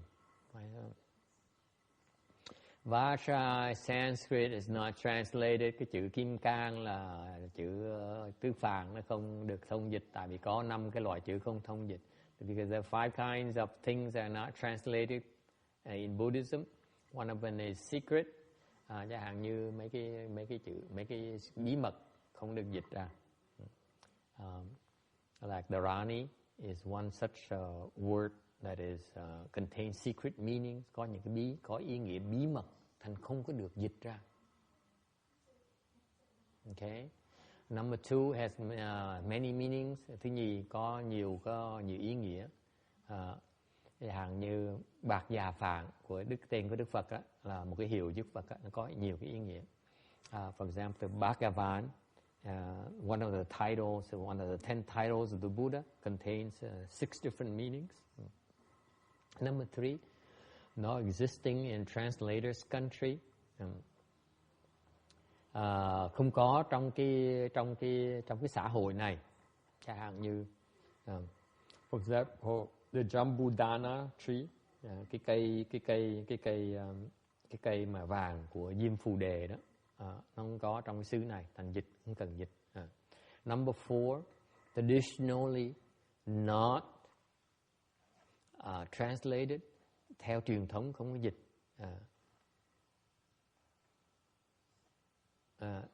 For example, Anuttara Samyak Sambodhi, theo truyền thống không có dịch, dạng như là cái tam miệu, Anuttara gì hả? Cái gì? Tam miệu, tam bồ đề. Anậu, tam miệu, tam bồ đề. Or honor terms, hoặc có những cái danh từ mà cung kính không có dịch ra. Okay, so Vajra is one of those. Vajra has many meanings, therefore it is not translated and it's not available in this country either. Tức là chỉ Kim Cang là cái chữ không có nhiều nghĩa mà không có trong cái xã hội này nữa, thành không có dịch. There are 3 kinds of prajna. Có ba cái loại bát nhã. Literary, contemplative and real mark prajna. 3 cái loại trí huệ bát nhã. Prajna refers to transcendental wisdom. Bát nhã là đang ám chỉ về cái trí huệ xuất thế. Rất quan trọng. If you want to transcend the world, you need to obtain this prajna wisdom. Muốn xuất thế phải mở trí huệ bát nhã này. In order to unfold your prajna wisdom, okay, then you have 3 levels. Có 3 cái trình độ của bát nhã, chư hệ bát nhã. The first one is literary prajna. Thứ nhất là văn từ bát nhã. Okay. Symbolized by the Vajra light. Văn từ bát nhã nó được tượng trưng cho cái ánh sáng, okay, của trí huệ. Okay. What is literary prajna? Literary prajna is the true principles. Văn từ bát nhã là cái gì? Let me explain to you in no uncertain terms, very clear terms, because this is not understood. This is often misunderstood. Okay. Buddhist wisdom, transcendental Buddhist wisdom is prajna wisdom. Cái trí huệ xuất thế của bên Phật pháp mình gọi là trí huệ bát nhã. That's why you keep on hearing prajna everywhere you go in Buddhism. Bởi vì bên cái Phật giáo quý vị nghe cái chữ bát nhã nó rất thông thường. You hear of temples who call themselves prajna. Có những cái chùa gọi là chùa bát nhã. It refers to the wisdom of the Buddha. Bát nhã là cái trí huệ của Đức Phật, là trí huệ mà có thể thấy được cái sự thật. He can see the truth. That's why it's called wisdom. We cannot see the truth yet. That's why we are called confused. Cái người mà chưa thấy được Đức Phật á, bát nhã là cái trí huệ của Đức Phật. Có nghĩa là sao? Cái trí huệ Đức Phật là cái trí huệ mà người đã thấy được cái sự thật rồi. Chúng ta chưa thấy được sự thật, thành ra chúng ta gọi là bị mê muội. All of us who cannot see prajna, can have prajna wisdom yet, are called confused. Cái người mà chưa chứng đắc được cái bát nhã, trí huệ bát nhã, thì cái người đó gọi là mê muội. Okay? However, very important to distinguish this. Để phải hiểu chuyện này. How do you get from confusion to clear understanding? Làm sao mà đi từ cái mê muội cho tới cái giác ngộ bây giờ? How? Anyone? Danny.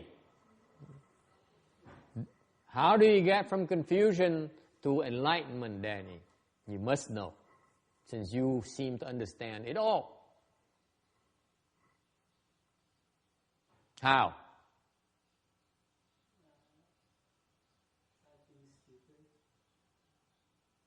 That's rather stupid. Okay. Anyone else? Có ai biết làm sao mà đi từ cái mê muội cho tới bát nhã, tới giác ngộ không? Randy, how do you get there? From confusion to enlightenment.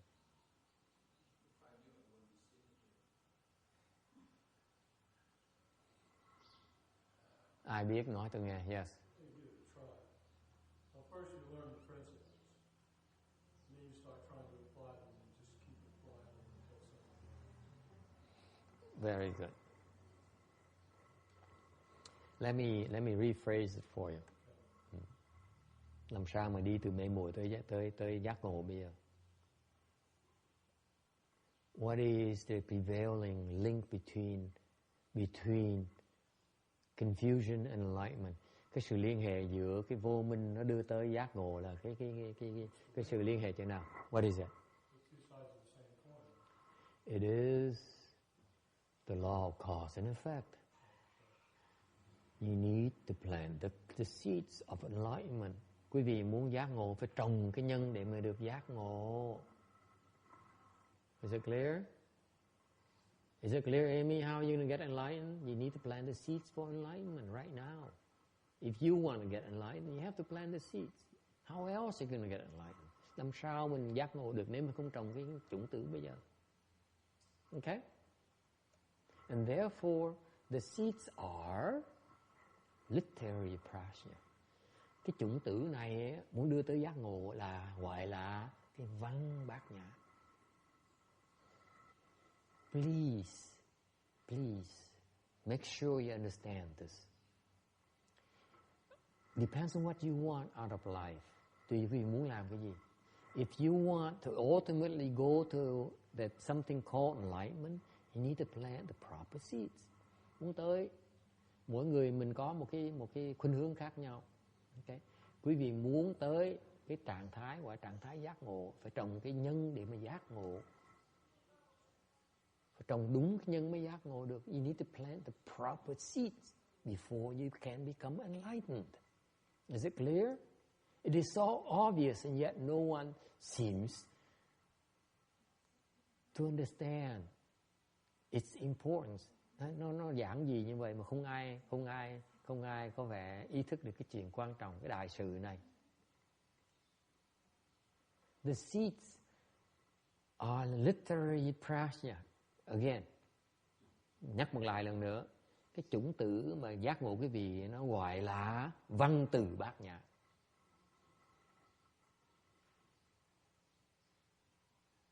Okay? You follow me so far? So what are those seeds? How are you going to plant those seeds? By listening to the prajna wisdom. Cái văn từ bát nhã.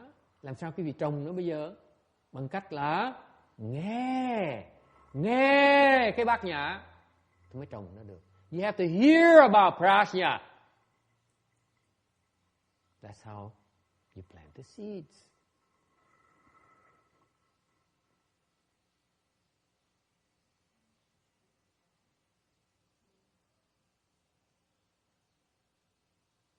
So for example, chẳng hạn như today you planted some prajna seeds. Ngày hôm nay quý vị nghe, quý vị đã trồng cái văn từ bát nhã, chủng tử rồi.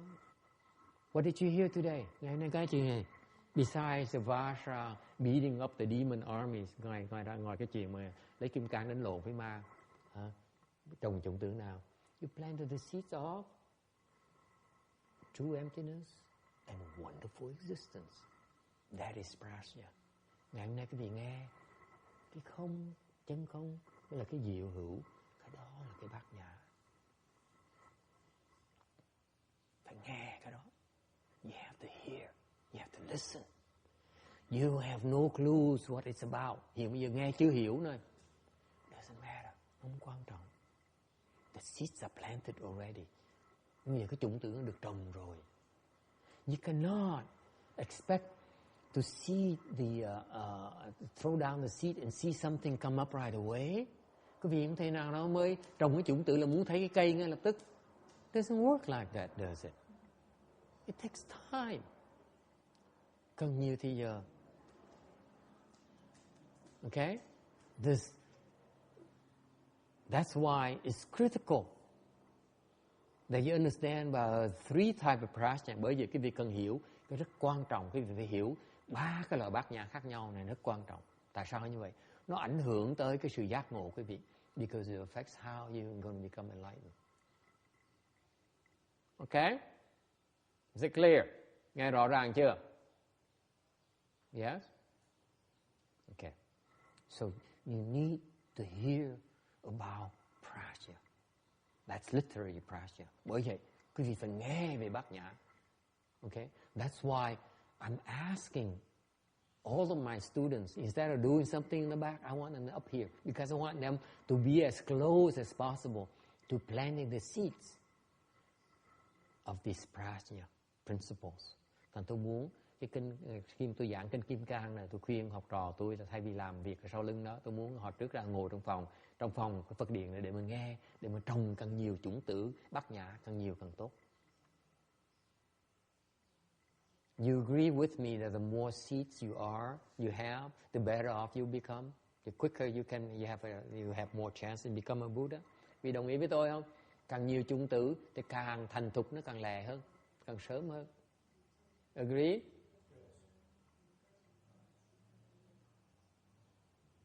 Thuận nhi mà. Thuận nhi hả? So does it mean that you come on Saturday afternoon? Có nghĩa là chiều thứ Bảy bà sẽ tới để bà nghe giảng kinh.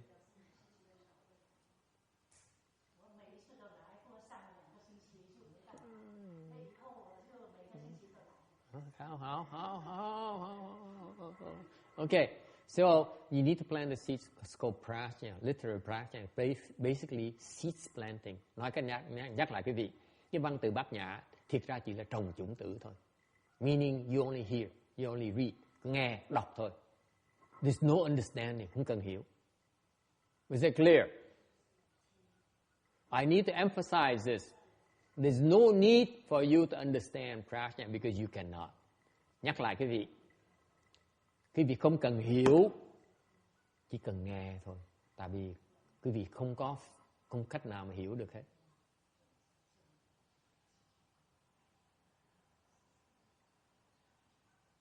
Any questions? Ai thắc mắc gì không? Yes.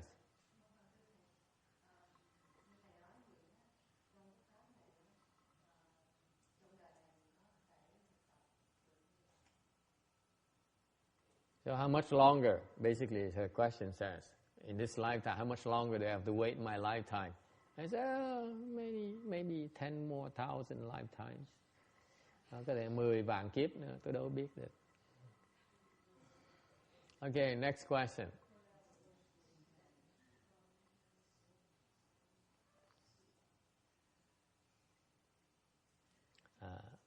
Phải kiên nhẫn. You have to be patient. You have to keep on planting the seeds. We're not talking about success yet. Mình chưa nói cái sự thành công, mình chỉ nói trồng thôi. Bác Thân người hiểu không? Mình chỉ trồng thôi. Okay?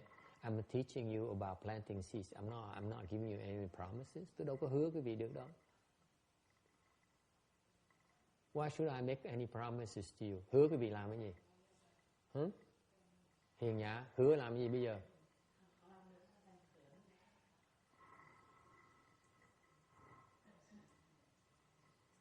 Let me put it this way. People think, the question she has, how much longer? I said, why should I make any promises to you? What's in it for me to make any promise to you? Tại sao tôi phải hứa quý vị làm cái gì? Oh, by the way, there's some people who think that I'm trying to convert all of you into left home people. Có nhiều người, có số người nghĩ là tôi muốn chuyển quý vị thành dù quý vị làm người xuất gia hết. Texas has a smirk on his face. He said, "Yeah, you can try, man, but not this lifetime, man. I guarantee you that." I know. There's some people. Yes, I'm coming to you, honey.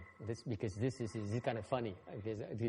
Because some people seem to think that I'm trying to convert all of you to Buddhism and turn you to all left home people. Có những người nghĩ là tôi muốn dụ quý vị để làm theo Phật pháp, theo thầm Phật tử, vậy là chỉ chuyển quý vị xuất gia hết. And I hear these thoughts. I realize these thoughts. I say, oh my God, how more confused can you be? Cái người làm sao nó có thể mê muội đến độ như vậy đâu nữa. How stupid can you be? How more stupid can you be? Làm sao mà có người nào có thể ngu đần đến độ như vậy đâu nữa? Okay.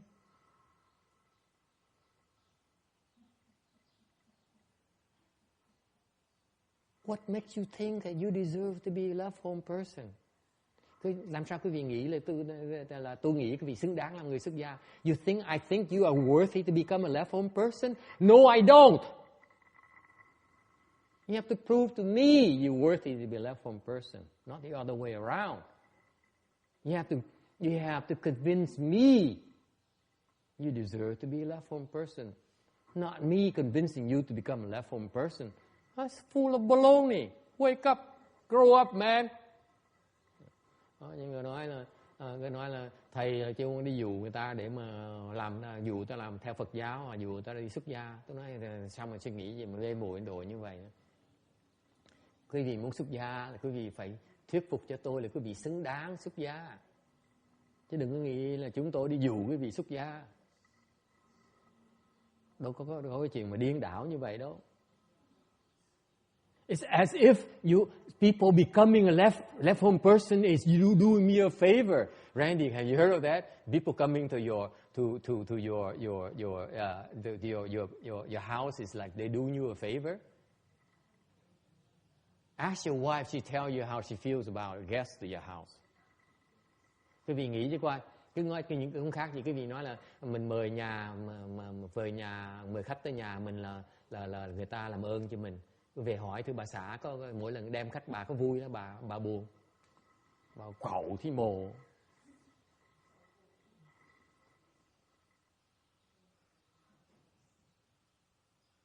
Okay. So we're talking about planting the seeds. Mình chỉ nói chuyện trồng cái chủng tử thôi. Okay. We're not giving you any guarantees. Không có hứa cái gì hết đó. Muốn trồng phải trồng, muốn trồng thôi đừng có trồng. You don't want to plant the seeds, it's your choice. No one's going to force you. And no one's going to force you to become a left home person. No one wants you to become a left home person. Okay.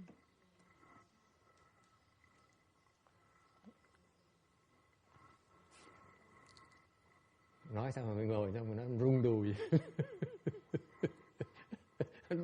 Nó độn cái đần độn như vậy, nó nghĩ là mình muốn nó xuất gia. Xin lỗi quý vị. Làm gì xứng đáng mà xuất gia. Đâu có điên đảo được như vậy. So you plant the seeds. And then what? Trồng chủng tử làm cái gì? Then move on to the next phase. Xong cái giai đoạn thứ nhì. You need those seeds. Phải trồng cái chủng tử đã. Okay? Then the next phase in your journey. Cái giai đoạn thứ nhì trong con đường mà đi tới giác ngộ đó. You go through something called contemplative prajna.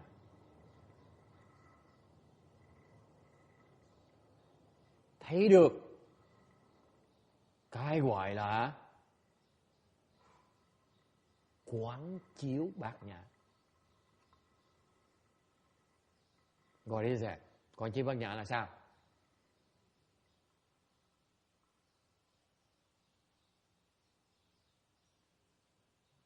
Oh, I have a question here, right? Well, I was going to say, will a plaque help with the seeds? Yes, that helps. Absolutely. That's one of its functions. Câu hỏi là cái bài vị nó giúp trồng cái chủng tử bát nhã hay không? Nó đương nhiên được. Câu hỏi là which plaque, right? It's not which plaque. Which temple? It's not the plaque. It's the temple. Does it make sense to you? Ngoài cái bài vị nó trồng cái chủng tử bát nhã, văn tự bát nhã, tôi nói trồng chứ. It plants all sorts of seeds. Okay? So it's the person who plants those seeds for you, who choose to plant those seeds for you. Cái người cái bài vị nó trồng đủ loại chủng tử. Cái chủng tử tùy cái người mà chọn cái loại chủng tử, thành phải chọn cái chỗ. Okay?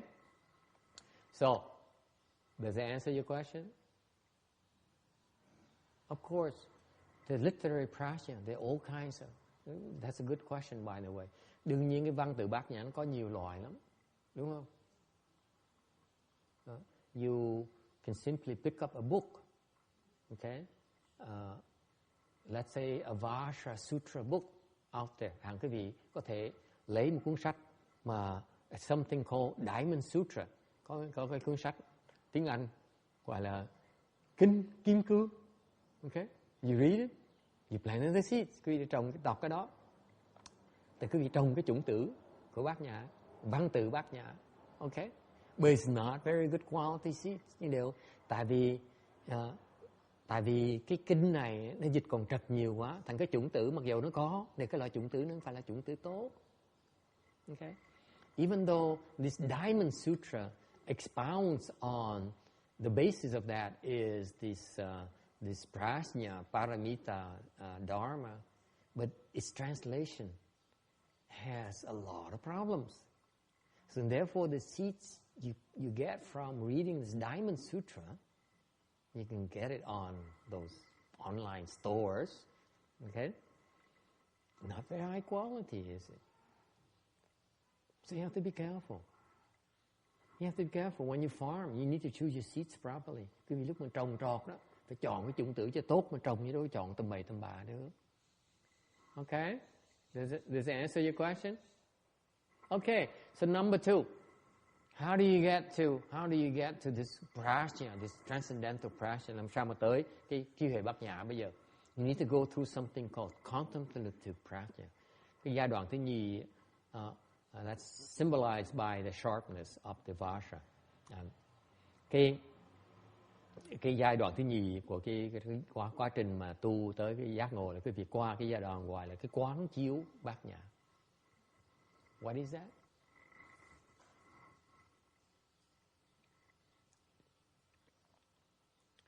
It is so misunderstood. Cái này nó có nhiều sự hiểu lầm dễ sợ. Sư cô hiền nhã, quán chiếu bát nhã là cái gì?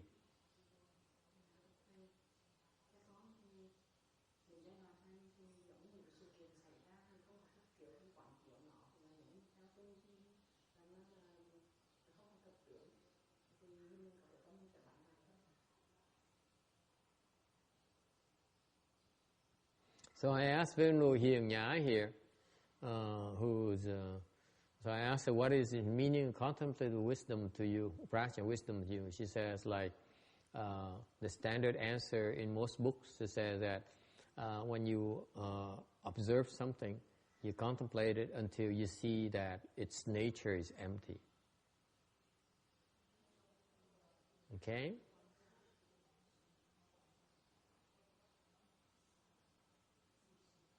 Brandy, what do you think? What is contemplative prajna?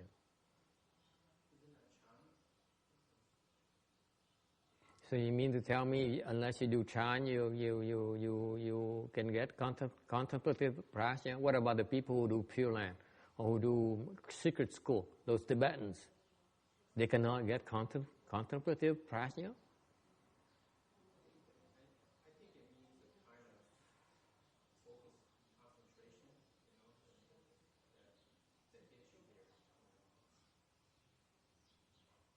Okay.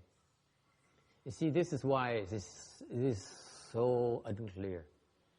I read Master Srinhua's Vajra Sutra explanation and 200 books of his English sutras about contemplative prajna, and I'm still confused. And the best I came up was her explanation. Tôi đọc kinh sách Ngài Tuyên Hóa giảng 200 cuốn sách về tiếng Anh lúc mà tôi bắt đầu học á. Thì tôi đọc 2 cuốn sách, tôi kiếm cái chữ quán chiếu bát nhã là cái gì. Cuối cùng cái mà nó mà tất cả mọi người đều nói, như sư cô nói là chỉ quán nó thôi. Let me put it this way for you. Contemplative prajna is a state of mind.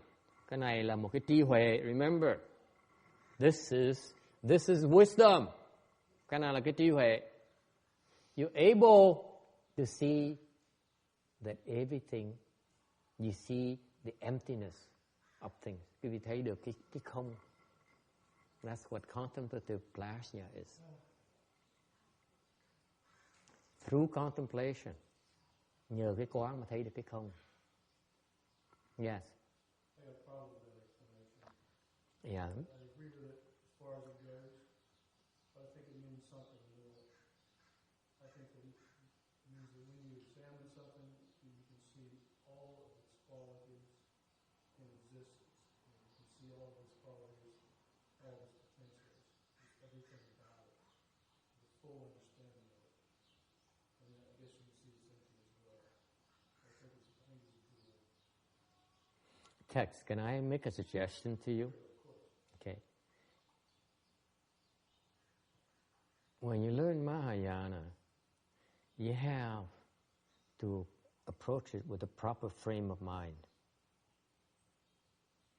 It's not approaching it from what you know, what you're familiar with. It's irrelevant. It's more important for you to approach it from the perspective of, here it is. And don't try to make sense.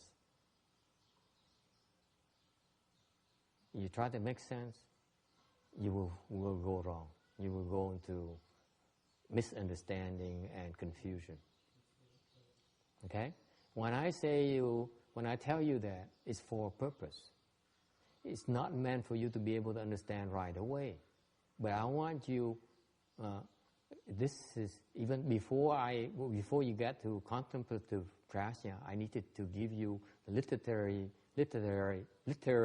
prajna seeds for you to get there. So do not mess around with my seeds. You hear me? Okay, thank you. Ông này ông không đồng ý với tôi, ông nói là cái quán chiếu bát nhã là không phải như tôi nói. Tôi khuyên ông một cái chuyện này. Ông tiến bộ, and I compliment you by the way. You will be upset with me a year ago if I talk to you like that. Yes, you would. Because I insulted your intelligence. Indirectly. You used to get upset at that. Yeah, he come a long way. Yeah. See, old people still have a chance. Yeah. Okay. Tôi nói ông không đồng ý với tôi. Ông nói là cái sự định nghĩa về cái quán chiếu bát nhã tôi không đồng ý. Ông nói là quán chiếu bát nhã là có cái sự thật ở trong, có những cái thật tướng trong, có những tất cả những cái diệu hữu trong nữa. Tôi nói tôi xin lỗi ông ạ. Ok. Tôi cảm ơn ông đó có những cái tư tưởng như vậy, nhưng đều tôi khuyên ông một cái chuyện như vậy này. Ok. Ngày hôm nay tôi giảng cái gì về cái pháp này, tại cái vì tôi đang giúp quý vị trồng cái chủng tử để mà thành tựu được cái gọi là quán chiếu bát nhã. Thành ra đừng có đụng chạm vào cái chuyện tôi giúp trồng quý vị cái chủng tử đó. Tôi nói gì chấp nhận đó đi. Ok, giảng gì như vậy đó. Tại quý vị không cách nào quý vị hiểu được hết. Quý vị muốn được cái văn tự bát, cái quán chiếu bát nhã, phải trồng cái văn tự bát nhã mà cái loại nó thành cái quán chiếu bát nhã. Is that clear? For you to get the contemplative prajna, I need to help you plant literary prajna seeds that will materialize into contemplative prajna. So don't mess with my seeds. Thành đừng có đụng chạm tới cái chủng tử tôi đang giúp quý vị trồng. Ok? Không cần hiểu, chỉ nghe thôi. I only want you to listen to it. There's no way for you to understand it yet. Quý vị chưa hiểu được. Okay? All right. So this contemplative prajna wisdom here is truly wisdom. Cái quán chiếu bát nhã thiệt sự là một cái loại trí huệ mà rất đặc biệt. It's very special because you know that you have it when you realize that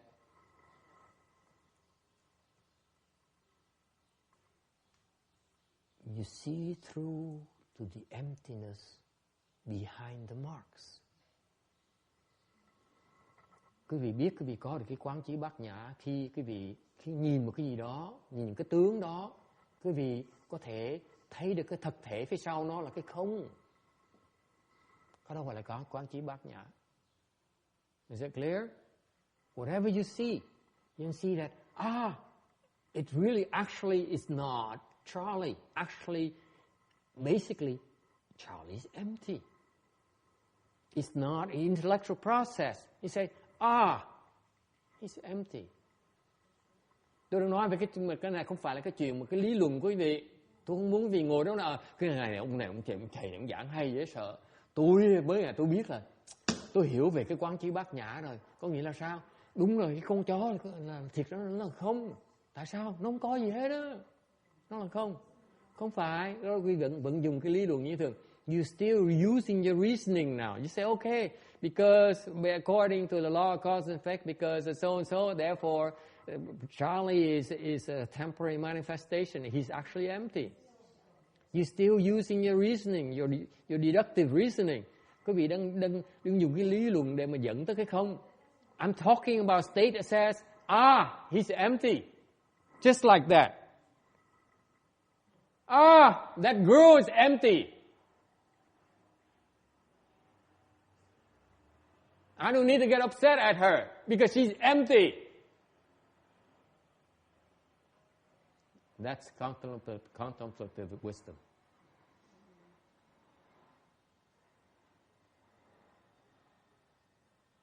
Okay? You see, you get my drift? Yeah. What does it mean you see that it's truly empty? It's because you're not attached to it. Mình cứ nói là cái quán chiếu bát nhã nghĩa là sao? Mình thấy cái không nghĩa là sao? Mình hoàn toàn mình chấp trước. Meaning that if Charlie is there, fine. Charlie is not there, it's fine too. Nó con chó nó có cũng được. Nó không có cũng được. Okay? If he sheds hair on the carpet, nó xả lông trong cái thảm cũng được. If he doesn't shed hair on the carpet, it's okay too. That is contemplative prajna. Cái đó mới gọi là cái quán chiếu bát nhã. Hoàn toàn minh chấp, có cũng được, không có cũng được. Did you get it now? It's not about reasoning. Charlie said, why do you look at me like that? Is he hungry or something? Yeah, the Vietnamese are known to. Nghe rõ chưa? Nhập lập nghe rõ chưa? Mình cái phản ứng mình không còn suy nghĩ nữa. Mình thấy cái này, mình không chấp nữa. Có cũng được, không có cũng được. Chứ không phải cần nói cái đồ này có 5 đồng, nó bao nhiêu đâu ra tao mua 5 đồng, kệ nó hư tao vứt sao đâu. Cái đó là vẫn lý luận như thường. Còn cái này mình coi nó có cũng được, không có cũng được. Cái đó mới thiệt sự là quán chiếu bát nhã. Remember, it's not deductive reasoning. You cannot say, oh, this is no big deal. I can go and order it online for $10. Okay? And therefore, it's not a big deal. I'm not attached to it. You're still reasoning. It's natural. Either way, you're not attached. That is called contemplative prajna. Cái đó mới thực sự gọi là quán chiếu bát nhã. Không phải ngồi đó mà quán đâu. Cái quán là một cái quá trình thôi. Cái này là cái huệ. Cái huệ nó là có cũng được, không có cũng được. Mới gọi là không. Emptiness manifests in the fact that you have it, it's okay. They yell at you, it's okay. They praise you, it's okay. That's called contemplative prajna.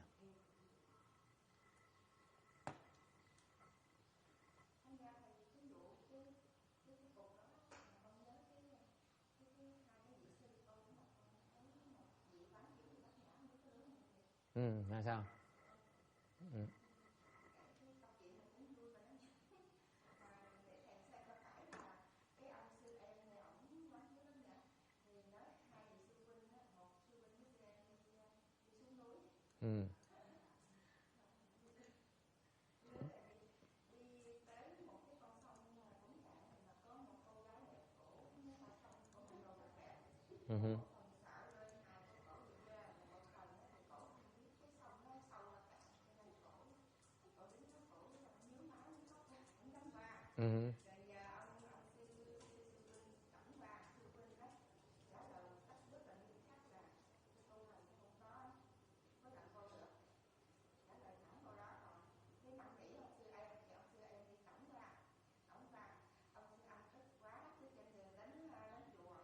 Cằn nhằn.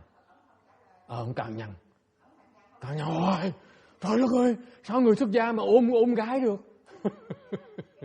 Mặt mũi tôi nào phải đi bên cạnh. Thầy, mất mặt thầy mình quá.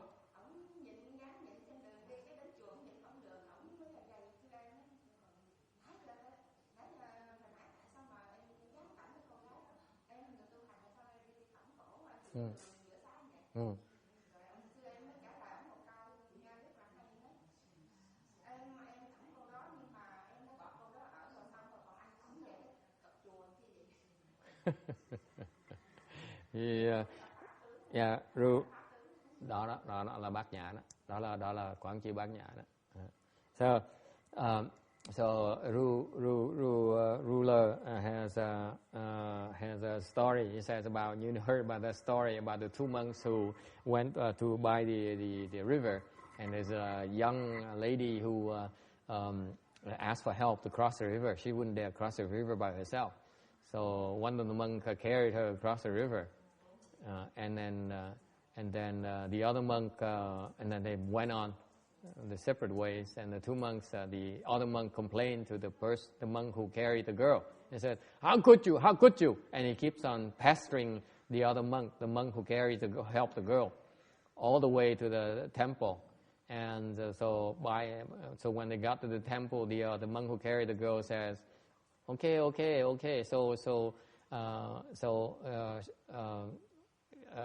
Stop it. I may be wrong in helping her across the river, but I drop her back at the river. You still carry her back all the way to the temple." That is contemplative prajna. Okay? Yeah. Thầy như cái cách diện giới của người sư huynh đó có phải là của người thừa? Không phải riêng với kiểu thừa là đại thừa, mà cái diệu giới là nên làm. Okay. Cái khổ là cái người sư huynh đó, cái người là người ta chưa thấy được cái cảnh cái chấp vào cái tướng diệu giới, là chưa thấy được cái người sư đề đó. Người sư đề mà cộng cái cô gái đó là người ta giữ giới với cái tâm rồi, còn ông kia là mới giữ giới về cái thân thôi. Trình độ nó khác vời nhau đó. Cái quán chiếu bát nhã là nên tới cái tâm rồi, chứ không phải còn cái thân nữa. Good question. That Mr. Chang asked. He said, does it mean that the guy who complained, the monk who complained that he's Hinayana? I said no, it has nothing to do with Hinayana, Mahayana. It has the fact that the monk who complained, the fact of the matter is that all monks need to maintain precepts.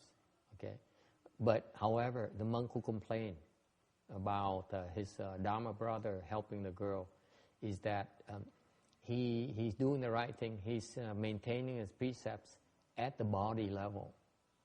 He doesn't realize that his Dharma brother is maintaining his precepts at the mind level. Meaning you can touch it. He can touch her and he's still keeping the precepts at the mind level. His Dharma brother is lower level. He cannot touch her because touching her is a violation to him. Is that clear? Nghe rõ ràng không? Trình độ hai người một trời một vực. Một người đã tới trình độ tâm rồi, người kia chỉ mới là cái tướng thôi. So one man is still attached to the marks of the precepts. The other guy is beyond that already. He's keeping it at the mind level already. That's called wisdom. Thành ra cái câu chuyện đó là cái người mà sư huynh mà than phiền đó là cái người đang kẹt về cái tướng, chấp vào cái pháp tướng, gọi là cái giới tướng. Còn cái người sư đệ mà giúp đó là người ta không kẹt, không còn kẹt với cái tướng nữa, thấy được cái không của cái tướng rồi. They saw through the marks of precepts already. And it relates back to Mr. Chang's point about Hinayana, Mahayana. Nó có liên quan tới tiểu thừa đại thừa, như đều cái người tu bên nguyên thủy họ cũng tới được cái quán chiếu bát nhã, người ta tới được cái cảnh giới đó như thường.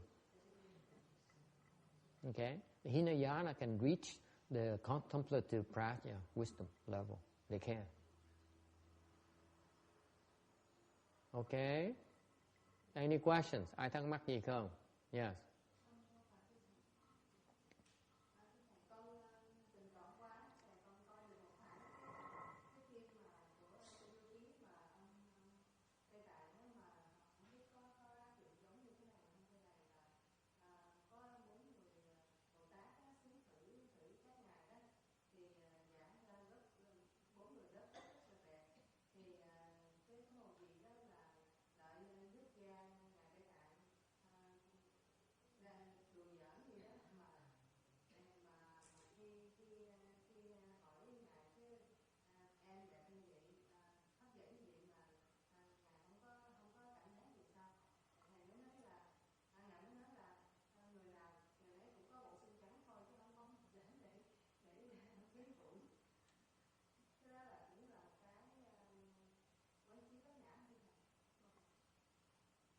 Tôi nghe không rõ.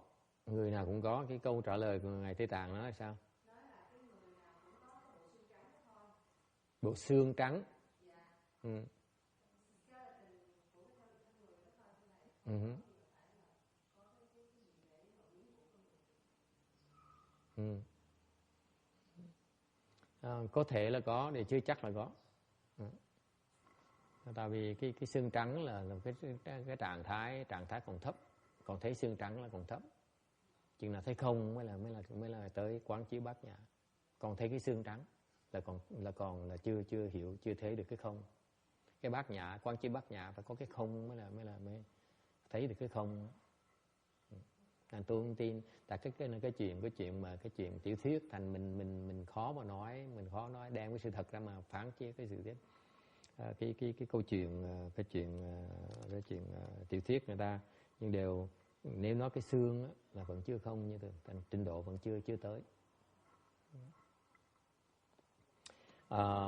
She asked a question about the famous Chinese version or Vietnamese version of Xuan Zhang's journey to the West, where the monk was being tested by some demons or bodhisattvas. The people say it's bodhisattvas. I think they're demons. Four gorgeous women appeared and tempted the monk Xuan Zhang, and asked and seeing he has no reaction whatsoever, the girls asked him, "We are so gorgeous. Surely you must have some kind. You must kind of like us in some way." So the monk says, Xuan Zhang says, "What's the big deal about four white skeletons?" So the question that was asked is that the contemplative wisdom, prajna wisdom. I said, to me, it's kind of difficult to comment on a novel because I'm using the true principles to apply to something fictitious.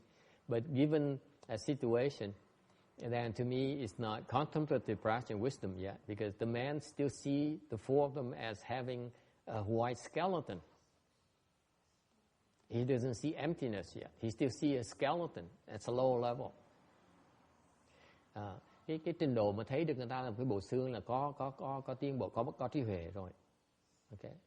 Nhưng đều vẫn chưa tới cái trình độ của quán chiếu bát nhã. So you must have some level of wisdom before you can see the white skeleton on underneath four gorgeous women. But it's still not contemplative practical wisdom yet. Okay? There you go. That's the problem you have. You allow people to ask questions. They ask all sorts of questions, including novels and fictitious things. Thành bởi vậy, cho phép người ta hỏi là chuyên môn người ta đem đủ thứ chuyện hết. Ngay hỏi những cái chuyện tiêu thuyết cũng đem ra mà hỏi luôn nữa. And guess what? The master still answers about the novels as well. Thầy vẫn sẵn sàng trả lời tiểu thuyết như thường. Không cần xin lỗi. No, it is. Don't need to apologize because it's true. In cultivation, you can reach a level where you can see a white skeleton. Yes, but it's not there yet.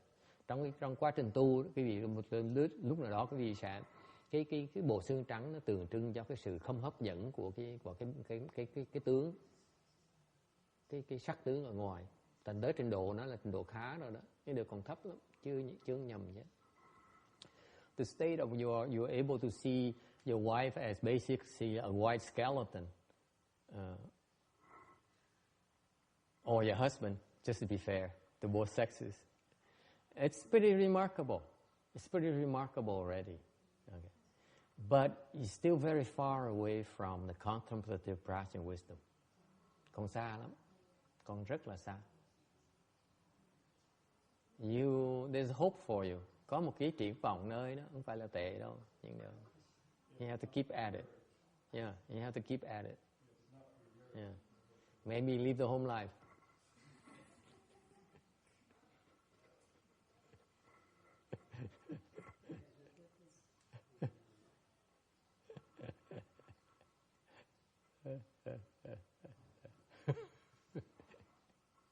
Yeah. What's that evil laugh again, Randy? I forgot. Right? I have a question. How about seeing our living beings as white skeletons walking around? You crazy? Why you want to do that? That's next month, Halloween.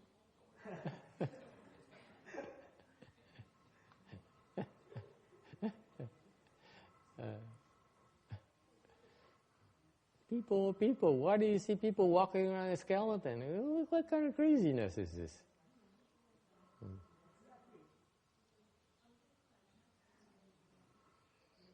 Okay, let's stop here today. Ngừng lại ở đây.